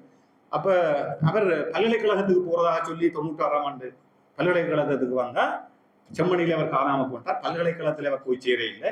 பல்கலைக்கழகத்தில் ஹாஸ்டலில் இருந்து படிக்கிற இந்த இராணுவ நெருக்கடிக்காக ஹாஸ்டலில் இருப்பதும் லீவ் நாட்களில் வந்து போகிறதாக இருந்து போனவர் வரையில் தாய் இப்போ இல்லை, தாய் உயிரோடு இல்லை. அப்போ இன்றைக்கு அந்த நீதியை கேட்கறதுக்கு யாரும் இல்லை. வவுனியாவினுடைய அந்த யூனிவர்சிட்டியினுடைய வைஸ் சான்சலராக இருந்தவருடைய மிக நெருங்கிய உறவினர், என்னுடைய சம வயதை ஒத்தவர்கள். ஆகவே இவ்வாறு அந்த வயசு என்று சொன்னால் எல்லாம் 24, 25, 26 வயசுக்குள்ள இருக்கிற நேரங்களில் நடைபெற்ற இந்த விஷயம். இதுல நான் இன்னும் இந்த கிருஷாந்தி குமாரசாமியோடு இந்த விடயத்தை நிறுத்துவதற்கு இந்த சர்வதேச சட்ட விஷயங்கள் இருந்த ஏற்பாடுகளை இதை சொல்ல வேண்டிய ஒரு தேவைப்பாடு நிச்சயமா இருக்கிறது. பல தகவல் இருக்கிறது. இங்க இதில் விசாரிக்கப்படாமல் இருக்கிறதுல நீங்க இதை பார்த்தீங்கன்னு சொன்னால் இலங்கையின் சட்ட அமைப்பு இதுல என்கிட்ட இருக்கு, இலங்கையில் இருக்க அனைத்து புதகுடிகள் சம்பந்தமான விவரம் பட்டியலிடப்பட்டு இந்த புதகுடிகளில் தோண்டப்பட்டு மாத்தளையில தோண்டப்பட்ட புதகுடியினுடைய அந்த வரலாற்றை நீங்கள் தயவு செய்து விளங்கிக் கொள்ளணும். அதுவும் பப்ளிக் டொமைன்ல இருக்கு, அதை போய் எடுத்து வாசிங்கோ. ராஜ்குமார் சோமதேவ் என்று சொல்லப்படுகிற இந்த தொல்பொருள் தடவியல் தொல்பொருள் ஆய்வாளர் இந்த ரிப்போர்ட் யாரும் வாசிக்க முடியும். அவர் சொல்லுகிறார் இந்த ஜேவிபியினுடைய இந்த 88, 89ஆம் ஆண்டு கொலை வந்து அந்த இதுக்கு வந்து அந்த படை யூனிட்டுக்கு அன்றைக்கு தலைமை தாங்கினது வந்து கோட்டபாய ராஜபக்ச. அவர் ஆட்சியில இருக்கிறார் இந்த இது தோண்டப்படை. அவருடைய கடைசி கன்க்ளூஷன்ல அவர் சொல்ல வருகிறார், இது 88, 89ஆம் ஆண்டு காலப்பகுதியிலே நடந்ததாக இந்த சான்றுகளை வச்சுக்கொண்டு எனக்கு சொல்ல முடியும், ஒரு அனுமானத்துக்கு வர முடியும். மிக கச்சிதமாக இந்த விடயங்களை பார்க்கறதுக்கு கார்பன் டேட்டிங் டெஸ்ட்டுக்கு புளோரிடாவில் இருக்கிற இந்த நிறுவனத்துக்கு அனுப்புங்கோ என்று சொல்லி இந்த ரெண்டம் பேசிஸ்ல சாருக்கு தெரியும் இந்த மாலமை ஒரு 150 இடம் இருக்குன்னு சொன்னா அதுல ஒரு ரெண்டமா எத்தனை எடுக்க வேணும்ன்றது அங்க இருக்க வேண்டிய கணிக்கப்பட்ட விஷயங்கள் அது எடுத்து அங்க அனுப்பப்படுது. அது வெறும் டேட்டா ஃபிக்ஸ் பண்ணி 50ஆம் ஆண்டு லங்கா ஈனியூஸ்ல போய் இப்போ அடிச்சு பாத்தீங்கன்னா சான்று ஆதாரங்கள் பெறும். இந்த உடலங்களுக்கு பதிலாக சப்ஸ்டிடியூட் பண்ணப்பட்டிருக்கு. ஏன்னா கஸ்டடி வந்து ஸ்ரீலங்காவுடைய இராணுவ செயலாளராக இருந்து அதுக்கு முதல் இந்த மேஜர் தரத்தில் இருந்து இராணுவத்தை வழிநடத்தி கொண்டிருந்த ஒருவருடைய குற்றச்சாட்டு இருந்தபடியால் சாட்சியங்கள் இப்படித்தான் நடந்திருக்கு. ஒரு சுடலையில போய் 50ஆம் ஆண்டு இருந்த உடலங்களை தோண்டி எடுத்து அதை பேக் பண்ணி புளோரிடாவுக்கு அனுப்பப்பட்டு அந்த விஷயங்களை கொண்டு வந்து சொன்னாங்களா இது 50ஆம் ஆண்டு காலப்பகுதி. ஆகவே ஜேவிபியினுடைய இன்ஸ்ட்ரக்ஷன்ல நடந்த பிரச்சனை இல்லை என்று அந்த வழக்கு கிடப்பு போட்ட வரலாறு இருக்கிற ஒரு சட்ட தொகுதிக்கிறது தான் நாங்கள் பார்க்கிறோம். இன்றைக்கு திரும்ப குருக்கள் மடம் மட்டக்களப்பில் அதே போல மாத்தலை இது தோன்றினபடியே அது எல்லாத்தையும் திரும்ப தோண்டுமோன்னு சொல்லி அதுக்கு நீதி கேட்டு ஒரு பயணம் நடக்குது. நாங்கள் அந்த நீதி விசாரணைக்கு இன்றைக்கு நாங்கள் தடையா இருக்கக்கூடாது, அதற்கான சகல ஒத்துழைப்புகளை நாங்கள் வழங்க வேண்டும். இதுல நீங்க இந்த கால ஓட்டத்தில் பார்த்தீங்கன்னா இது சந்திரிகா அம்மையாருடைய காலப்பகுதியை நாங்கள் கட்டாயம் பார்க்க வேணும். இந்த காலப்பகுதி முருகேசு பிள்ளை கோணேஸ்வரி உங்களுக்கு தெரியும், கோணேஸ்வரி கொலை வழக்குன்னு சொல்லி அந்த நேரங்களில் பிரபல்யமாக எல்லா இடங்களிலையும் அறுக்கப்பட்ட ஒரு வழக்கு. Murugesu Koneswari was a minor Sri Lankan Tamil woman who was raped and killed on 17 May 1997. இது நடந்து 8-10 மாசத்துக்குள்ள கோணேஸ்வரிக்கு நடக்குது. சரிதானே, கோணேஸ்வரின் சித்திரவதைகள் எல்லாத்தையும் பட்டியலிட்டு போட்டு according to her neighbors she had a history of problems with the Central Camp Police in the Kalmune district in Eastern Province. சரிதானே, அப்ப கல்முனை சென்ட்ரல் கேம்ப்னு சொன்னா உங்களுக்கு தெரியும், அங்க அம்பாறையில மிக பிரபல்யமான சித்திரவதைகளுக்கு பேர் போன கேம்ப் தான் இந்த சென்ட்ரல் கேம்ப். எப்படி இந்த சான்றுகள் அழிச்சிருக்கிறாங்க நேக்கட் என்று சொல்றது எல்லாம் அது ஒரு பக்கம் இருக்கட்டும். It is reported that her rapist killed her by exploding a grenade on her abdomen, thus destroying the evidence of any rape. சரி, இது கோணேஸ்வரியோட கதைச்சு முடிச்சு நாங்கள் இன்றைக்கு திரும்ப கிருஷாந்தி அவர்கள் எங்களுடைய கைகளில் இந்த சான்றாதாரங்களோடு இருந்து கொண்டிருக்கிறார் சொன்னால் எங்களுக்கான பணி என்ன என்பதுதான் நான் நினைக்கிறேன் இந்த புத்தகத்தினூடாக நாங்கள் சொல்ல விளைகிற அல்லது பேச விளைகிற விஷயம். இதுக்கு பிறகு இளைய தம்பி, அதுக்கு பிறகு கமலிட்டா என்ற ஒரு பெண்மணி மன்னார்ல காலாமலாக்கப்படுறார். Sri Lankan Tamil one who was a gang raped and killed on 12 July 1999. Chandrika அம்மையாருடைய முதலாவது டேர்ம்ல நடக்குது. Became according to her mother Sebestina Camelita at the age of 17 joined the LTT. LTT-ல இருந்து ஏன் LTT-ல சேர்றான்றதுக்குமான காரணங்கள் சொல்லப்படுது. 2 மகன் தம்பிமார் அவருடைய சகோதரங்களை புலிகள்ல இருந்து இருந்த காரணத்துக்காக தேடி சுட்டுக் கொண்டதுக்கு பிறகு அவர் இந்த புலிகள் இயக்கத்தில் சேர்றார். murdered by government aligned militias.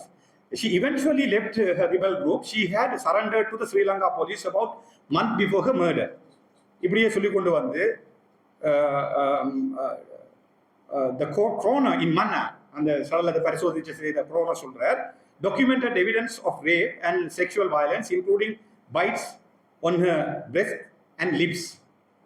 She had been shot through her vagina. இந்த சாட்சியங்களையும் ஆதாரங்களையும் நாங்கள் பார்க்கிறோம்.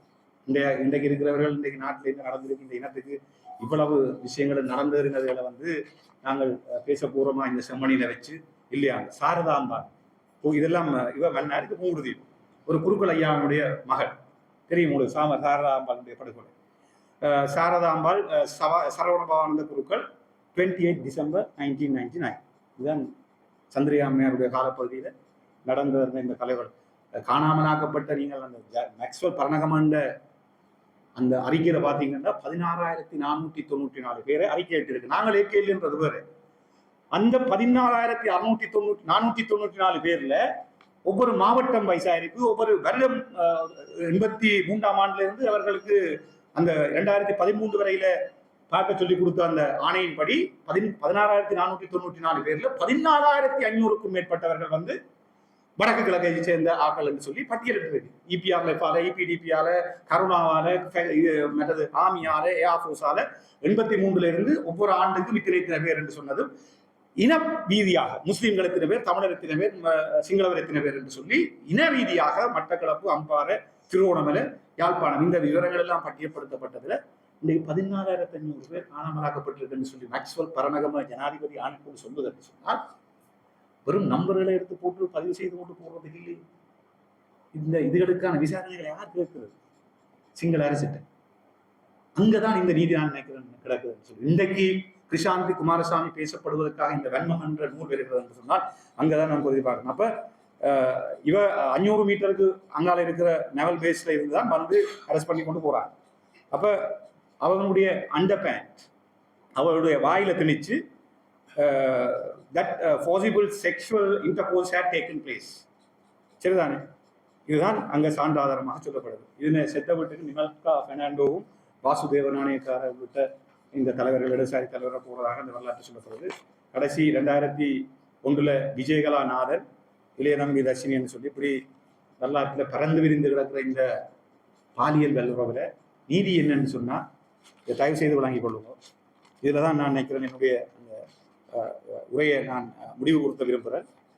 இன்றைக்கு உங்களுக்கு தெரியும், ருவாண்டா உலகத்திலேயே 2 சர்வதேச விசேட குற்றவியல் தீர்ப்பாயங்கள் இடம்பெற்றிருக்கிறது வந்து இந்த 2002க்கு பிறகு ஐசிசி என்று சொல்லப்படுகிற இன்டர்நேஷனல் கிரிமினல் கோர்ட்டுக்கு பிறகு இன்னும் அட்ஹாக் ட்ரைபுனல் என்று சொல்லுகிற அந்த விடயத்துக்குரிய விசேட தீர்ப்பாயங்கள் உருவாக்கப்பட இல்லை. இதெல்லாம் 2002க்கு முன்னான காலப்பகுதியில் யூகோஸ்லாவியாவிலேயும் ருவாண்டாவிலேயும் நடந்தது. ருவாண்டாவில் நடந்த இந்த அந்த விசேட தீர்ப்பாயத்தினுடைய தலைவியாக நவநீதம் பிள்ளை அம்மையார் அவர்கள் இருந்தார். அது முடிச்சு கொண்டுதான் அவர் ஹியூமன் ரைட்ஸ் கவுன்சிலுக்கு வர சட்டத்திறனியா நான் நினைக்கிறேன் என்னுடைய கடமையும் கூட. இந்த நவநீதம் பிள்ளை இருந்தா என்ன செய்தா இங்க போனான்னு சொன்னா ஏன் மாட்டி அட்டி சரியை போட்டா ஹியூமன் ரைட்ஸ் கவுன்சில் அந்த கமிஷன் இதுக்கு ஏன் பேங்கிமூன் எக்ஸ்பர்ட் பேனலுக்கு தருஸ்மனை போட்டார். தருஸ்மன் வந்து இந்த உடலகமா கமிஷன் என்று சொல்லுகிற இந்த உடலகமா கமிஷன்ல 15 விடயங்கள் பாரப்பட்டப்பட்டிருந்தது. இது வந்து 17 பேரை கொலை செய்த ஆக்ஷன் ஃபார்ம் என்ற உடலகமா ரிப்போர்ட். இப்படி 17 விஷயத்துக்கு எடுத்தது. இது திருவோணமலை கடற்கரையில இது பார்லிமெண்ட்டுக்கு சப்மிட் பண்ண ரிப்போர்ட். 5 பேரை கொலை செய்து அறிக்கை இருக்கு. 5 பேரை கொலை செய்து அந்த இந்த விசாரணை செய்ததுக்கு ஜஸ்டிஸ் பகவதி தலைமையில 12 பேர் நிபுணரா வந்த இடத்துல இந்த தருஸ்மன் பாரு. அந்த தருஸ்மன் இலங்கையில வந்து இந்த ஆராய்ச்சி இந்த விஷயங்கள்ல வெளியேக்கல. அப்ப சட்டமாதிபராக இருந்தவர் சிஆர்டி சில்வான்னு சொல்லி எல்எல்ஆர்சியில தலைவராக இருந்த பின்காலத்துல எல்எல்ஆர்சிக்கு தலைவராக இருந்தவர். இந்த சட்டமாதிபர் சொன்னார், இந்த பகவதி தலைமையிலான எமினன்ட் ஜூரிஸ்ட் வந்து பயஸ் பக்க சார்பானவர்கள். நீங்க சண்டே லீடரை எடுத்து பாத்தீங்கன்னா பக்கமா இந்த அடிபாடு போய் கொண்டிருக்கு. இந்த அப்ப இதுல ஒரு கட்டத்துல அவர்கள் தொழில் செய்ய முடியாமல் வெளியில விட்டுட்டு போயிட்டு இந்த நிபுணத்துவத்தை வைத்து வழங்க ஜஸ்டிஸ் பகவதி உலகம் பறந்த சர்வதேச பேர் போன ஜஸ்டிஸ் பகவதி ஐயாவை கொண்டு ஆரம்பித்த அந்த இதுல தான் மாட்டி அடிசாரி வந்தார். அதனாலதான் பேங்கிமூன் இந்த ஸ்ரீலங்கா சம்பந்தமான ஒரு படிப்பினை வரைக்கும் இருக்குன்னு சொல்லி நியமிச்சதுதான் 40,000 மக்கள் கொல்லப்பட்டார் என்று சொல்லி அவர் அந்த அறிக்கையை போடுறார். மாட்டி அடிசாரி வந்து பின்னால பாத்தீங்கன்னு சொன்னா இனப்படுகொலை செய்த நாடுகளை சுதந்திர நாடுகளாக விடுதலை செய்த பல நாடுகளுடைய ஆணைக்குழுக்கள்ல இருந்தவர் தான் பின்லாந்துடைய முன்னாள் அதிபராக 2 தடவைகள் இருந்த மாட்டி அடிசாரி. அவரே நவநீதம் பிள்ளை அம்மையார் இங்க வந்து போய் நியமிக்கிறார். இது சரிவர போறேன் என்னன்னா மர்வின் சில்வாவை உங்களுக்கு தெரியும். மர்வின் சில்வா அமைச்சராக இருந்து சொல்றார், இந்த அம்மையாரை மிக கீழ்த்தரமாக இழிவுபடுத்துறார். நீ இங்க வந்து மனித உரிமை விடயங்கள் எல்லாம் தலைப்போட இல்லாது உனக்கு திருமணம் தான் பிரச்சனை என்று சொன்னா உன்ன திருமணம் 2ஆம் முறையா திருமணம் செய்யறதுக்கு நான் தயாரா இருக்கிறேன்னு சொல்லி ஒரு அமைச்சராக இருந்த இந்த விஷயங்கள் எல்லாம் படிச்சு கொண்டு போய் அவர் இந்த மாட்டி அடிசாரியா போடுறார். அவர் 79ஆம் ஆண்டு டெப்யூட்டி செக்ரட்டரி ஜெனரலா இருக்கீங்கள சவுத் ஆப்பிரிக்கால இருந்து நமீபியா போன வரலாற்றை பார்க்கணும். பேருந்து யூகோஸ்லாவியாவில இருந்து இந்த 6 தேசங்கள் உருவாகி கொசோவோ போன வரலாற்றுக்கு அவர் கூட்ட அந்த அறிக்கையை நீங்கள் பார்க்கணும். இவ்வாறு இருக்கிற ஒருவர் வர எங்க இந்த ஹியூமன் ரைட்ஸ் கமிஷனுடைய சேர்பர்சன். அந்த நவநீதம் பிள்ளை தான் இந்த ஹுட்டு டட்சி இனத்துக்கு இனப்படுகொலை என்று சொன்னால் என்னன்னா ரோம சாசனம் என்று சொல்லுற ரோம் ஸ்டாட்யூட்ல 5ஆம் 6ஆம் 7ஆம் கொலைகளை பற்றி சொல்லியிருக்கு. 5வது வந்து ஜினோசைட் வார் கிரைம்ஸ், 6 வந்து கிரைம்ஸ் அகேன்ஸ்ட் ஹியூமனிட்டி, 7வது உறுப்புரையில வந்து ஜினோசைட் என்ன அதுண்ட 6 விடயங்கள் சொல்லப்பட்டிருக்கு. 7வது விடயம் உண்டு அவ சேர்க்கிறான். இந்த தீர்ப்பின் மூலமாக அவங்களுக்கு தெரியும் சட்டம் சொல்லும் சில விஷயங்கள் தீர்ப்பின் மூலமாக சட்டமாக்கப்படும். பிரசிடென்ட் என்று சொல்றார்கள், முத்தீர்ப்புகள் சட்டங்கள். இதுதான் சட்டத்தில் இருக்கிற விஷயம். அப்ப இந்த ஹுட்டு ஆட்சியில் இருந்த ஹுட்டு இனம் எங்க ருவண்டாவில டட்சி இனத்து பெரும்பான்மை இனத்து பெண்கள் மீது இழைக்கப்பட்ட பாலியல் வன்முறை இனப்படுகொலைக்கு சமனானது என்கின்ற தீர்ப்பை அந்த ருவண்டாவினுடைய தீர்ப்பாயத்திலிருந்து கொடுக்கிறார். சரிதானே? இது சட்டத்தின் மூலம் சேர்க்கப்பட்ட ஒன்று, தீர்ப்பின் மூலமாக சேர்க்கப்பட்ட ஒன்று. அங்க இருக்கிற அந்த 6 விஷயத்திலே நீங்க இதை பார்க்க மாட்டீங்க. 7வது விஷயமாக அதை நான் நீங்க என்ன அவருடைய அந்த தீர்ப்புல இந்த சொல்லப்பட்ட விஷயத்தை எக்ஸ்ட்ராக்ட்னு சொல்வார்கள், அதை பிரித்து எடுத்து கொண்டிருக்கிறேன். அதை நான் என்னுடைய பேச்சை முடிக்கிறேன். Indeed, rape and sexual violence certainly constitute infliction of serious bodily and mental harm on the victims and are even, according to Chamber, one of the worst ways of inflict harm on the victims as he or she suffers both bodily and mental harm. இப்படியே சொல்லிக் கொண்டு வந்தது. Rape of Tutsi women was systematic and was perpetrated against all Tutsi women and solely against them. A Tutsi woman married to Hutu testified before the chamber that she was not raped because her ethnic background was unknown. As part of the propaganda campaign geared to mobilizing the Hutu against the Tutsi, the Tutsi women were presented as sexual objects. This sexualized representation of ethnic identity graphically illustrates the Tutsi women were subjected to sexual violence because they were Tutsi. Sexual violence was a step in those process of destruction of the Tutsi group, destruction of the spirit, of the will to live and of life itself. It is genocide-related findings. The court in the Akayasu case, இந்த இதனுடைய மேயராக இருந்தவர் ஆகாயசு என்பது அந்த ருவண்டாவினுடைய ஒரு நகரம், அதனுடைய மேயராக இருந்தவர் தான் இதுல involve ஆகியிருக்கிறார். Rule that the rape and other form of sexual violence constitute genocide in the same way as any other acts, as long as they were committed with the specific intent to destroy in whole or in part a particular group targeted as such. ஆகவே இந்த இடத்திலே தான் நான் நினைக்கிறேன் இந்த கிருஷாந்தி அவர்களுடைய இந்த படுகொலை என்பது ஏற்கனவே மதுசூதன் அவர்கள் சொன்னது போல தமிழர் என்கின்ற ஒரு அடையாளத்தை வைத்து இன்றைக்கு நான் இந்த பொருத்தப்பாட்டோடு சொன்ன இந்த கூட்டு கட்சி இனத்தினுடைய ருவண்டாவினுடைய அந்த தீர்ப்பாயத்தினூடாக புறப்பட்டிருக்கிற அந்த சான்றாதாரங்களோடு பார்க்கிற பொழுது நிச்சயமாகவே இவை அனைத்துமே இனப்படுகொலையினுடைய விடயங்களாக உள்வாங்கிக் கொள்ளப்பட வேண்டியவை. ஆகவே இந்த கிருஷாந்தி குமாரசாமியினுடைய இந்த விடயத்திலே நான் இந்த இடத்திலே குறிப்பிட்டு சொல்ல விரும்புவது, இந்த புத்தகம் ஒரு பாரிய ஒரு அரசியல் நிவாரணத்தை பெறுவதற்கான தேடலுக்கான முயற்சியாக இது அமைந்திருக்கிறது. அந்த வகையிலே இந்த புத்தகத்தை காலத்தின் கனதி கருதி பகவதா ஸ்ரீ ஸ்கந்ததாஸ் அவர்கள் இதை வெளியிட்டு அதனை விக்னேஸ்வரன் அவர்களோடு ஒத்துழைப்போடு தரவாலசிங்கம் ஐயா அவர்கள் இதனை கொண்டு வந்து இங்கே ஆக்கி இந்த சபையிலே வெளியிடுவதற்கு எடுத்த முயற்சிகள் காலத்தால் அங்கீகரிக்கப்பட வேண்டியது, தொடர்ந்தும் இந்த விடயங்கள் பேசுபொருளாக்கப்பட வேண்டியது. அந்த வகையிலே எனக்கு இந்த சந்தர்ப்பத்தை தந்த இந்த ஏற்பாட்டு குழுவுக்கு நன்றி தெரிவித்து அமைகிறேன். நன்றி, வணக்கம். நன்றி காண்டிவன் அவர்களே. இந்த வன்மம் கிருஷாந்தி என்ற கொலை வழக்கு என்ற நூல்,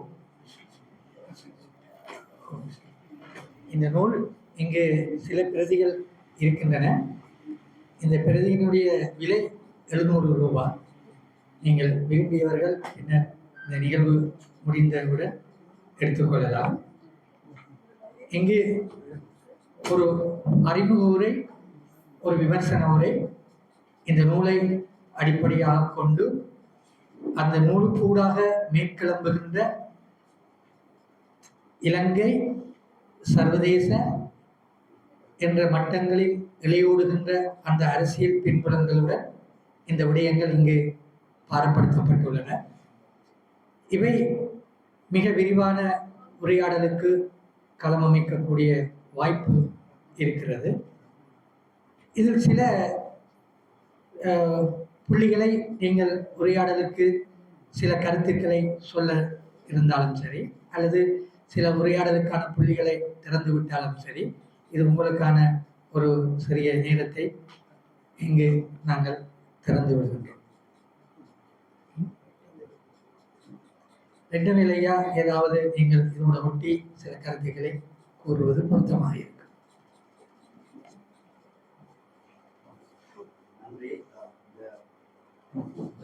வெளியீட்டை ஏற்பாடு செய்த ஏற்பாட்டாளர்கள் மற்றும் கொழும்பு தமிழ் சங்கம் இவர்கள் எல்லாருக்கும் நன்றியை தெரிவிக்க வேண்டும் என்றால், ஒரு காலகட்டத்தில் இந்த புத்தகம் மிக முக்கியமான ஒரு இடத்தை நிரப்புகிறது.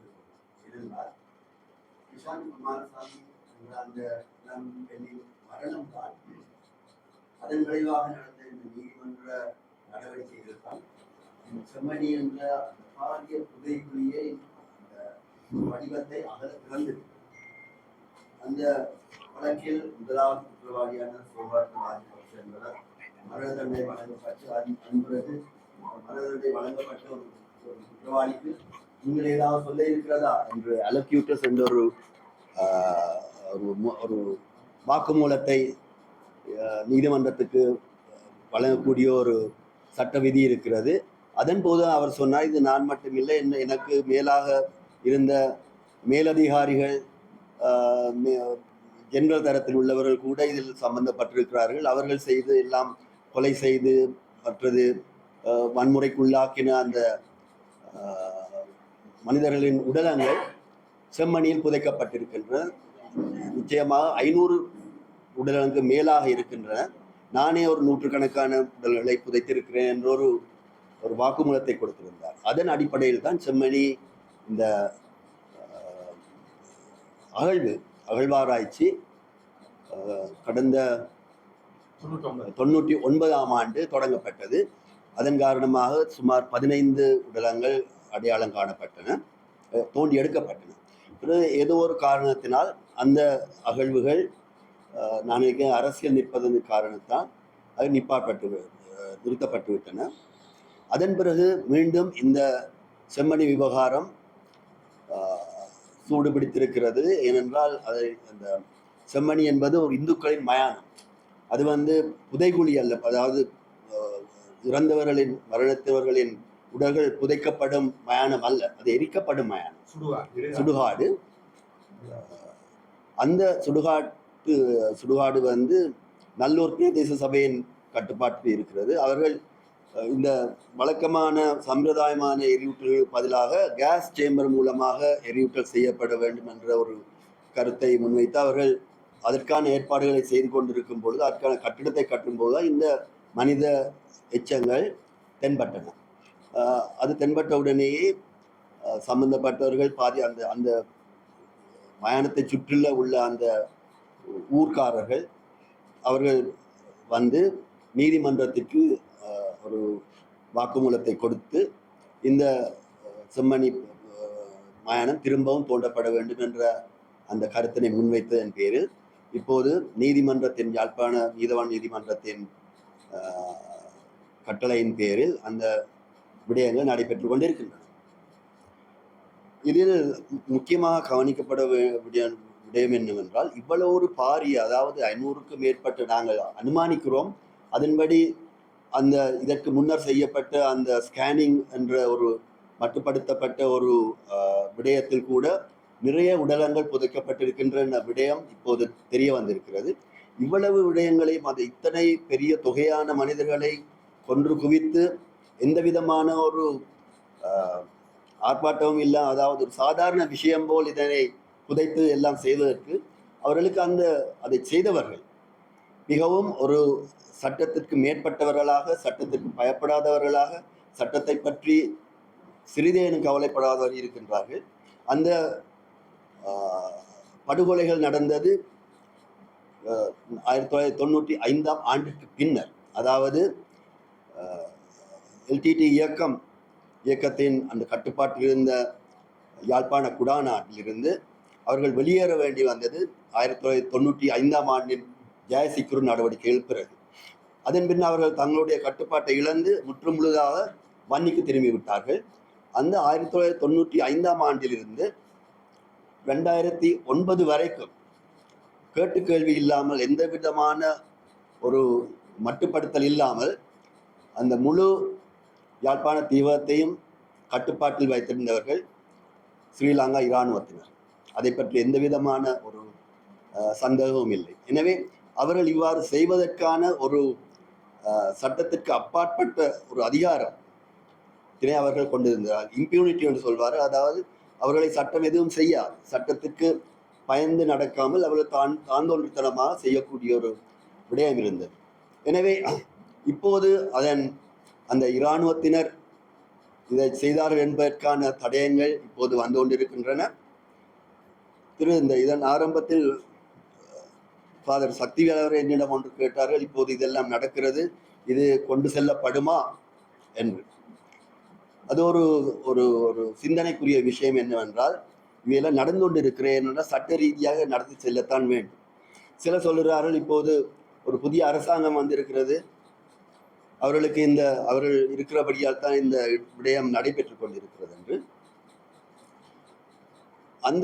அந்த கருத்து எந்த அளவுக்கு சரி என்பது இனித்தான் தீர்மானிக்கப்பட வேண்டும். ஆனால் அதற்காக ஒரே ஒரு விஷயத்தை மட்டும் சொல்லிக் கொள்கிறேன். சமீபத்தில் ஐக்கிய நாடுகள் மனித உரிமை ஆணையாளர் போக்கர் டர்க் என்றவர் வந்திருந்தார்.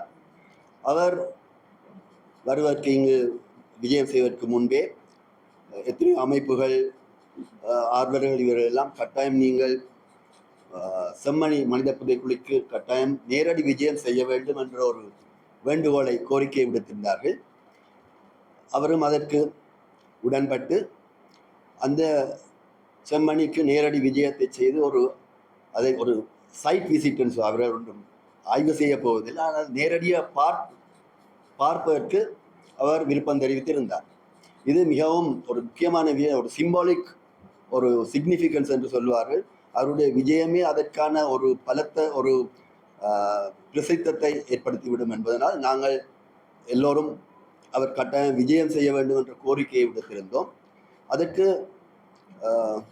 வெளிவிவகார அமைச்சு, இலங்கை வெளிவிவகார அமைச்சு பாராளுமன்றத்தை சொல்லும்போது நிச்சயமாக அவர் எங்கு வேண்டாலும் வரலாம், அதற்கான அனுமதி கொடுத்து நாங்களே அவர்களை கொண்டு போய் அது விட்டு விடுவோம் என்று சொல்லியிருக்கிறார். அதுபோலவே ஜஸ்டிஸ் மினிஸ்ட்ரி நீதி அமைச்சும் அது போன்ற ஒரு அறிவித்தலை விடுத்திருந்தது. இவர் அப்போது அந்த வருவதற்கு முன் ஒரு விடயம் ஒரு ஆராயப்பட்டது என்னென்றால், அந்த செம்மணி புதைகுழி நீதவானின் கட்டுப்பாட்டில் இருக்கிறது. எனவே நீதவானின் அனுமதி இல்லாமல் எவரும் அங்கு உள்ளுக்கு செல்ல முடியாது. அந்த நேரம் அந்த ஆய்வு பணிகள் ஒரு கிழமைக்கு நிறுத்தி வைக்கப்பட்டிருந்தன. அப்போது அந்த களத்திற்கு அவர் செல்வதற்கு நீதிமன்ற அனுமதி தேவைப்பட்டிருந்தது. அதுக்கான அனுமதியை நாங்கள் ஒரு எதிர்பார்த்திருந்தோம். OMP, அதாவது காணாமல் போனவர்கள் சார்பான ஒரு அலுவலகம் அதை செய்யும் என்று. என்றால் அவர் ஒரு செமி கவர்மெண்ட் என்றபடியாக அவர் செய்யட்டும், அவர் செய்வார்கள் என்ற விடயத்தை எதிர்பார்த்து கொண்டிருந்தோம். அவர்களும் தயாராக இருந்தார்கள். ஆனால் அதுக்கு முதல் நாள் தான் ஒரு விடயம் அவர்களுக்கு அறிவிக்கப்பட்டிருந்தது. இல்லை, நீங்கள் செய்ய தேவையில்லை, அது சட்டமா அதிபர் அட்டர்னி ஜெனரல் செய்வார். அப்போ எங்களுக்கு இதில் ஈடுபட்டிருந்தவர்களுக்கு ஒரு விடயம் தெளிவாக, அதாவது அட்டர்னி ஜெனரல் வருவார் என்றால் இதில் ஒன்றும் நடக்காது. உடனே எங்களுடைய சட்டத்தரணியில் அங்கு அடுத்த நாளே சென்று நீதிமன்றத்தின் அனுமதியை கோரியிருந்தார்கள். அது அந்த சட்டத்தரணி நானும் ஒருவர். அது அப்போது அந்த அந்த விடயம் நீதிமன்றம் எடுத்துக்கொள்ளப்பட்ட போது இத்தகைய ஒரு வேண்டுகோளை விடுத்தார். அதாவது ஐக்கிய நாடுகள் ஆணையாளர் வந்திருக்கிறார், அவர் நேரில் சென்று அதை பார்ப்பதற்கான அனுமதியை கோருகின்றோம் என்று. அதற்கு அவர் சரி, இதனை இந்த JMO மற்றும் SP அவர்களின் கருத்து என்னவென்று பார்ப்போம் என்று பின்னர் அது அந்த வழக்கு கூப்பிடப்பட்டது. அப்போது அந்த SP சூப்பரிண்ட் ஆஃப் போலீஸ் அவர்தான் அரசாங்கத்தை பிரதிநிதித்துவப்படுத்த இருந்தார். அவர் சொன்னார், அந்த ஆணையாளர் நிச்சயம் வரலாம், ஆனால் அவர் கேட்டுக்கு வெளியிலிருந்து தான் பார்க்கறதுக்கு அனுமதியாளர், அதற்கு அங்கால போக முடியாது. அதற்கு நாங்கள் அளித்த விளக்கம் என்னென்றால், இது இலங்கை அரசாங்கத்திற்கும்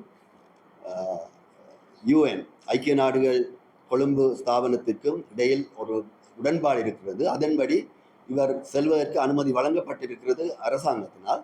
எனவே அவரை கேட்டடியில் நின்று அவரை பார்வையிட அப்படி அனுமதிப்பது ஒரு அவரை அவமதிக்கும் செயல் என்று, அவர் ஒரு ராஜதந்திரி, உயர்மட்டத்து ராஜதந்திரி, அது ஒரு அவமதிக்கும் செயல் என்று நாங்கள் சொன்னதின் பேரில் நீதவான் ஒரு கட்டளை தந்தார். இல்லை, அவர் உள்ளுக்கு போகலாம், அவர் விசிட் பண்ணலாம் என்று ஒரு விடயத்தை நீதிமன்றம் அனுமதித்தது. எனவே இவர்கள் பாராளுமன்றத்தில் ஒன்று சொல்லிவிட்டு வெளியில் ஒன்றை சொல்லிவிட்டு உண்மையில் இதற்கு பாதகமான பல விடயங்களை தான் செய்திருக்கிறார்கள். எனவே இந்த அரசாங்கம் எந்த விதத்தில் இந்த விடயத்தை அணுகும் என்பது இதிலிருந்தே தெளிவாகிறது. எனவே எவருக்கும் சந்தேகம் ஏற்பட தேவையில்லை இந்த விடயத்தில் அரசாங்கம் என்ன வகையான விடயத்தை கையாளும் என்று. ஏனென்றால் அதற்கான நிதி அனுமதி கூட மிக கஷ்டப்பட்டு தான் எடுக்க வேண்டியிருக்கிறது. எனவே பல விடயங்கள் இது மாதிரி வழக்கமான அரசாங்க அணுகுமுறை, அதே அணுகுமுறையைத்தான் இந்த அரசாங்கம் பின்பற்றுகிறது என்று சொல்லி, அத்துடன் இந்த விடயம் சம்பந்தமாக, அதாவது இதில் பாரதூரமான போர்க்குற்றங்கள், மனித படுகொலை இடம்பெற்றிருக்கின்றன. அதுவும் அது மட்டுமல்ல, ஒரு ஒரு இடத்தை ஒரு அடி தோண்டினாலே எலும்புக்கூடுகள் வருகின்றன. இது மரியாதையான அல்லது சம்பிரதாயமான வெறியல், அதாவது புதைதல் என்றால் அப்படி இருக்காது. அது கிட்டத்தட்ட 5-6 அடிக்குத்தான் புதைக்கப்படும். அத்துடன் இந்த உடலங்கள் யாவுமே ஆடைகளற்ற உடலங்களா தென்ப. எனவே இது ஒரு மரியாதை குறைவான, கண்ணியமற்ற விதத்தில் கையாளப்பட்டிருக்கிற ஒரு விஷயம். அத்துடன் பிள்ளைகளின், சிறுவர்களின் உடலங்கள் தென்படுகின்ற. எனவே இது 2 பகுதிகளுக்கு மத்தியில் நடந்த யுத்தத்தில் நடந்த அந்த மரணங்கள் சம்பந்தமான விடயம் அல்ல என்ற விடயம் தென்படுகிறது. இது எங்களுடைய நீதிமன்ற கட்டமைப்பில் எதுவிதமான ஒரு விடயத்தை அல்லது தாக்கத்தை ஏற்படுத்தும் என்று நாங்கள் நினைப்போமானால், எங்களுடைய சரித்திரத்தில் நீதிமன்றங்கள் மிக குறைந்த அளவு பங்களிப்பையை செய்திருக்கின்றன. அதாவது எங்களுடைய விஷயம் என்று வரும்பொழுது மிக மிக கண்டிப்புடன், மிக கராராக விஷயங்களை கையாண்டு மனித உரிமைகள் இவைகளை எல்லாற்றையும் ஒரு வரையறைக்கு உட்படுத்தியே எங்களுடைய நீதிமன்றங்கள் அணுகி கொண்டிருக்கின்றன. இன்னொரு விஷயம் சொல்ல வேண்டும். சமீபத்தில் ஒரு சில வழக்குகளில் நாங்கள் இந்த காணாமல் போனவர் சம்பந்தப்பட்ட ஹேபியஸ் கோர்பஸ் வழக்குகளில் அதன் அப்பீல் இங்கு மேன்முறையீட்டு நீதிமன்றத்தில் வந்திருக்கிறது. அப்பொழுது இது மிக சமீபத்தில் நடந்த விஷயம். 1 மாதத்துக்கு முன்னர் அந்த வழக்கு நடந்த போது அது விசாரணைக்கு உட்படுத்தப்பட்ட போது அதுக்கு முன்னதாக அதனை விசாரிக்க வேண்டிய நீதிமன்ற குழாத்தில் ஒரு நீதிபதி சொன்னார், நான் இந்த வழக்கை விசாரிக்க தயாராக இல்லை, ஏனென்றால் நான் இதற்கு முன்னர் இராணுவத்தில் இருந்தபடியால் இந்த விசாரணையை நான் செய்வது சரியாகாது என்ற ஒரு கருத்தை முன்வைத்தார். அதிலிருந்து அவர் மரியாதையாக விலகி கொண்டார். ஆனால் தற்பொழுது பார்க்கும் பொழுது எங்களுடைய நீதிமன்ற கட்டமைப்பில் மேன்முறையீட்டு நீதிமன்றம் மற்றது சுப்ரீம் கோர்ட் இந்த நீதிமன்றங்களில் கூடிய அளவு இராணுவத்துடன் சம்பந்தப்பட்ட உத்தியோகத்தர்களாக இருந்தவர்களே இங்கு நீதிபதிகளாக இருக்கிறார்கள். ஏனென்றால் சட்டமா அதிபர் திணைக்களத்திலிருந்து தான் இவர்கள் கூடிய அளவு ப்ரொமோட் பண்ணப்பட்டு அங்கு செல்கிறார்கள். அந்த வழக்கம் போல உத்தியோக ரீதியாக மேஜிஸ்ட்ரேட் மற்றும் டிஸ்ட்ரிக்ட் ஜட்ஜ், ஹைகோர்ட் ஜட்ஜ் அதிலிருந்து படிப்படியாக முன்னேறி சென்று அவர்கள் ப்ரொமோட்டட் ஆகி அப்பீல் கோர்ட்லேயோ சுப்ரீம் கோர்ட்லேயோ செல்வது மிக அரிதாக இருக்கிறது. ஏனென்றால் அட்டர்னி ஜெனரல் டிபார்ட்மெண்ட்டிலிருந்து செல்பவர்களே மிக கூடுதல். அதாவது இந்த சுப்ரீம் கோர்ட் எடுத்து பார்த்தால் 19 சமீபத்தில் எடுக்கப்பட்ட கணக்கு 19 நீதிபதிகளில் 3 நீதிபதிகள் கரியர் ஜட்ஜஸ், மற்றவர்கள் எல்லாரும் சட்டமா அதிபர் திணைக்களந்து வந்தவர்கள். எனவே அவர்களுக்கு நிச்சயமாக பொலிட்டீஷியன்ஸ் மற்றும் ஆர்மி, நேவி, ஏர்ஃபோர்ஸ் இவருடைய கூடுதலான சம்பந்தம். சில பேர் நேரடியாகவே இராணுவத்திற்கு உத்தியோகத்தர் கமிஷன் ஆஃபீஸராக அனுப்பப்பட்டு அங்கு அவர்கள் லீகல் ஆஃபீஸராக கடமையாற்றி பின்னர் திரும்பவும் வந்து தங்களுடைய கடமைகளை ஆற்றி அவர்கள், அதுவும் ஒரு ஷார்ட்கட். வழக்கமாக கரியர் ஜட்ஜஸுக்கு ஒரு 30 வருஷம் எடுக்கும் அப்பீல் கோர்ட்டுக்கு போகிறதுக்கு. ஆனால் இவர்கள் சட்டமாதிப திணைக்களத்திலிருந்து பணியாற்றி 20-25 வருடங்களிலேயே அங்கு போய் சென்று விடுவார்கள். எனவே இந்த நீதிமன்ற கட்டமைப்பு மிக நம்பிக்கை இல்லாத, சனங்களுக்கு நம்பிக்கை கொடுக்க முடியாத ஒரு கட்டமைப்பாக காணப்படுது. அதனால் தான் நாங்கள் படித்தவர்கள் மட்டுமில்லை, படிக்காதவர்கள் பாதிக்கப்பட்ட இந்த காணா போன அவர்களின் குடும்பங்கள் கூட எங்களுக்கு உள்நாட்டு கட்டமைப்பு வேண்டாம், எங்களுக்கு வெளிநாட்டு விசாரணை தான் வேண்டும், சர்வதேச விசாரணை வேண்டும் என்று அவர் சொல்வதில் எந்தவித தப்பும் இல்லை. இதற்கு எல்லாம் முத்தாய்ப்பு வைக்கிற மகுடம் வைத்தாற் போல தற்போது எங்களுடைய பிரதம நீதியரசர் அவர் தற்போது புதிதாக அப்பாயின்ட் பண்ணப்பட்டிருக்கிறார். இதை சொல்வதில் தயக்கமில்லை, ஏன்னா இது கதைக்கப்பட வேண்டிய விஷயங்கள். அவர் நேவியில் கடற்படையில் பணியாற்றிய பொழுது தன்னை அதிலிருந்து விடுவிக்கப்படுவதற்காக அவர் ஒரு மெடிக்கலி கண்டெம் அல்லது மெடிக்கலி அவர் ரிலீஸ் பண்ண வேண்டிய ஒரு விடயத்தை அவர் மேலிடத்தில் வைத்திருந்தார். தனக்கு மன ரீதியான, அதாவது அன்ஸ்டேபிள்னஸ் என்று இருக்கிறதா, மென்டலி டிஸ்டர்ப் பர்சன் என்ற ரீதியில் தன்னை நேவியிலிருந்து விடும்படியாக ஒரு அப்ளிகேஷனை போட்டிருந்தார். அதற்கு ஆதாரமாக மெடிக்கல் ரிப்போர்ட்ஸ் எல்லாம் சப்மிட் பண்ணப்பட்டது. அதை அங்கீகரித்து நேவி, ஸ்ரீலங்கா நேவி அவரை சேவையிலிருந்து விட்டது. இப்போ அவர் தான் எங்களுடைய புதிய நீதியரசு, அதாவது மனநிலை ஒருத்தர் பிரதம நீதியரசு, அது நேவியில் இருந்து வந்தவர். அப்போ இந்த மாதிரியான ஒரு விடயத்தை எங்களுக்கு எவ்வாறு நீதி கிடைக்கப் போகிறது என்பதை நாங்கள் கவனமாக நகைப்புக்குள்ளே நாங்கள் இப்போ சிரித்தாலும் இது நகைப்புக்குரிய விடயம் அல்ல. அதுடன் திரு நடராஜ காண்டிம் அவர்கள் மிக பல விஷயங்களை சொல்கிறார். அது ஒன்று, ரோம் சட்டத்தின்படி எங்களுடைய ஜெனசைட் மற்ற வார் கிரைம்ஸ் என்பன அங்கீகரிக்கப்படக்கூடிய விடயங்கள். இதில் சிலர் சொல்லிக் கொண்டிருக்கிற அரசியல் ரீதியாக எங்களுக்கு ஜெனசைட் என்பதற்கு இடம் இல்லை அது என்று சொல்லிக் கொண்டிருக்கிறார்கள். ஆனால் உண்மையாக வேறு பல இடங்களில் நடந்த இந்த ஜெனசைட் விஷயங்களை பார்க்கும் பொழுது அட்ஹாக் ட்ரைபியூனல்ஸை நிறுவலாம். அதற்கான அங்கீகாரம் சர்வதேச சட்டத்தில் இருக்கிறது. அதற்கு இந்த செம்மணி நிச்சயமாக வழிவகுக்கும். ஏனென்றால் இத்தகைய ஒரு படுகொலைகள் நடந்திருக்கின்றன. அதை செய்தவர்கள் யார் என்று நிச்சயமாக கடைசியில் இவற்றில் தெரிய வரும். மிக முக்கியமாக பெண்கள், மகளிர் அவர்களுக்கு எதிரான மிக கொடுமையான வன்முறைகள் நடந்திருக்கின்றன. எனவே செம்மணி இங்கு எங்களுக்கு ஒரு புதிய ஒரு கதவை திறந்துவிடும் என்ற நம்பிக்கையில் நாங்கள் இந்த விடயத்தை முன்செலுத்திக் கொள்கிறோம். அதற்கு இந்த புத்தகம் மிக நன்றாக உதவி செய்யும் என்ற விடயத்தை தெரிவித்துள்ளோம்.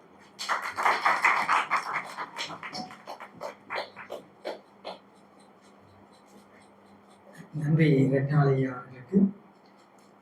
இந்த இது நாங்கள் ஒரு நிறைவு பகுதிக்கு வந்த சந்தர்ப்பத்தில் அவருடைய அந்த கருத்துக்கு சமகாலத்தில் இந்த நீதித்துறை சட்டத்துறை எதை நோக்கி போய்கொண்டிருக்கிறது என்பதற்கான ஒரு பின்புலத்தை முன்வைத்திருக்கின்றார். உண்மையில ஒரு நீண்ட காலமாக நான் நினைக்கின்றேன், மஹிந்த ராஜபக்சனுடைய காலத்தில் இருந்து எங்களுடைய அரசு துறைகள், எங்களுடைய சிவில் சேவை துறைகள் ஒரு இராணுவவாதத்துக்கு அந்த இராணுவமயப்படுத்தப்பட்டு வருகின்றதனுடைய ஒரு நீட்சி இந்த புதிய அரசாங்கத்தினுடைய காலத்திலும் தொடர்கிறது என்பதற்கு ரெட்டமலையாருடைய அந்த விடயங்கள் சுட்டிக்காட்டுகின்ற ஒரு பகுதி. நிறைவாக நாங்கள் இந்த புத்தகத்தை இங்கே ஒரு இதன் மீது வைத்து ஒரு அறிமுக உரை, விமர்சன உரைகளை முன்வைத்து நாங்கள் இதை நிறைவு செய்கின்ற சந்தர்ப்பத்திலே ஒரு இலங்கையினுடைய எதிர்காலவியல் நோக்கில இந்த செம்மணி விவகாரங்களும் சரி அல்லது தமிழர் விவகாரங்களும் இருந்தாலும் சரி எவ்வாறான ஒரு எதிர்பார்ப்புகளுக்கு உள்ளாக்கப்படுகிறது, எங்களுக்கான ஒரு எதிர்காலம் நம்பிக்கை எப்படி இருக்கிறது என்பது நாங்கள் சிந்திக்கிற பொழுது அது பல சிக்கல்களை கொண்டிருக்கிறது. ஒரு இராணுவவாத அது சர்வாதிகார போக்கை இந்த ஆட்சியும் தொடரும் என்பதற்கு ஒரு முக்கியமானது. ஒரு சந்திரியாண்ட ஆட்சி காலப்பகுதி எப்படி ஒரு நம்பிக்கைக்குரிய காலப்பகுதியாக பல முற்போக்கு இடதுசாரி சக்திகளால் அடையாளப்படுத்தப்பட்டு அதை ஒரு சமாதானத்தினுடைய தேவதையாக எப்படி அன்று ஒரு கருத்து பரப்புகை செய்தார்களோ, அந்த கருத்து பரப்புகை செய்ததில் இருந்து நாம் பட்ட அவலங்களும் துன்பங்களும் வலிகளும் இழப்புகளும் சொல்லி மாறாது. அந்த நீட்சியினுடைய தொடர்ச்சியிலே தான் இன்று புதிதாக வந்திருக்கக்கூடிய ஆட்சியாளரும் ஏதோ தேனும் பாலும் ஓடும் என்று சில முற்போக்கு ஜனநாயக சக்திகள் சொல்லுகின்ற அந்த கருத்து பரப்புகை செய்யக்கூடிய அவலமான ஒரு நிலையில அதுவும் இந்த சிங்கள பௌத்த இந்த பேரினவாதத்தினுடைய நீட்சியில அந்த இருப்புல இந்த தமிழ் சமூகம் தொடர்பாக அல்லது ஏனைய சமூகங்கள் தொடர்பாக அது அவர்களுடைய சமூக பாதுகாப்பு, சமூக நீதிக்கு இவர்களும் எந்த விதத்திலும் குறைந்தவர்கள் அல்ல என்பதும் இந்த செம்மணி இந்த அடிப்படையில நாங்கள் எதிர்காலத்தில் எவ்வாறு செல்ல வேண்டும், எதை நோக்கி போக வேண்டும், எதை நோக்கி சிந்திக்க வேண்டும் என்பதற்கான ஒரு உரத்த சிந்திப்புக்கான ஒரு அறிவார்ந்த நிலையில எங்களுடைய புலமையை நாம் எப்படி குவிக்க போகிறோம், ஒரு எங்களுடைய விடுதலை சார்ந்த அந்த விடுதலை என்று சொல்றது ஒரு சமூக நீதி சமூக சமத்துவத்துக்கான அந்த பின்புலங்களை முன்வைப்பதற்கான எங்களுடைய புலமையும் எங்களுடைய ஆற்றலும் திறனும் முன்வைக்கப்பட வேண்டும், அது குவிக்கப்பட வேண்டும். அதுதான் எங்களுக்கான பதிலையும் எங்களுக்கான எதிர்கால நம்பிக்கையும் தரும் என்று கூறி இந்த நிகழ்ச்சியை நிறைவு செய்கின்றோம். இதற்கு ஏற்பாடுகள் செய்த விக்னேஸ்வரன் அவர்களுக்கும் தனபால சிங்கம் அவர்களுக்கும் இங்கு உரை நிகழ்த்தி அமர்ந்து இருக்கக்கூடிய சட்டத்திறனிகள் சுகந்தி ராஜகுலேந்திரா, நல்லாயர் காண்டீவன் மற்றும் எங்களுடைய மூத்த சட்டத்திறனே ரெட்னவேல் அவர்களுக்கும் இங்கு வருகை தந்தக்கூடிய அவர்கள் பலரும் பெரும்பாலும் பல சமூக சிந்தனையாளர்கள், சமூக செயற்பாட்டாளர்கள், எங்களுடைய செல்வி திருச்சந்திரன் அவர்கள் இந்த பெண்கள் மீதான இம்சப்படுத்துகின்ற இந்த வன்முறைகளுக்கு எதிராக பல்வேறு சந்தர்ப்பங்களில் தொடர்ந்து அது பற்றிய ஆவணப்படுத்தல்களையும் அது சார்ந்த பல ஆவணங்களையும் முன்வைத்துக் கொண்டு தொடர்ந்து இருக்கக்கூடிய இந்த சந்தர்ப்பத்திலே உங்கள் அனைவருக்கும் உங்களுடைய இந்த வருகையும் நீங்கள் தொடர்ந்து இங்கு முன்வைக்கப்பட்ட சிந்தனைகளை காவிக்கொண்டு போகின்ற பொழுது இந்த மறதிக்கு எதிரான நினைவுகளின் போராட்டம் உங்கள் ஒவ்வொருவருக்கும் தொடர வேண்டும். உங்களுடைய சுயமறதிக்கிறதான உங்களுடைய சுயத்துவம் விழிக்க வேண்டும் என்று கூறி இந்த நிகழ்ச்சியை நிறைவு செய்கின்றோம். நன்றி, வணக்கம். புத்தகம் 700 ரூபாய், நீங்கள் தாராளமாக எடுத்துக்கொள்ளலாம். இனி 700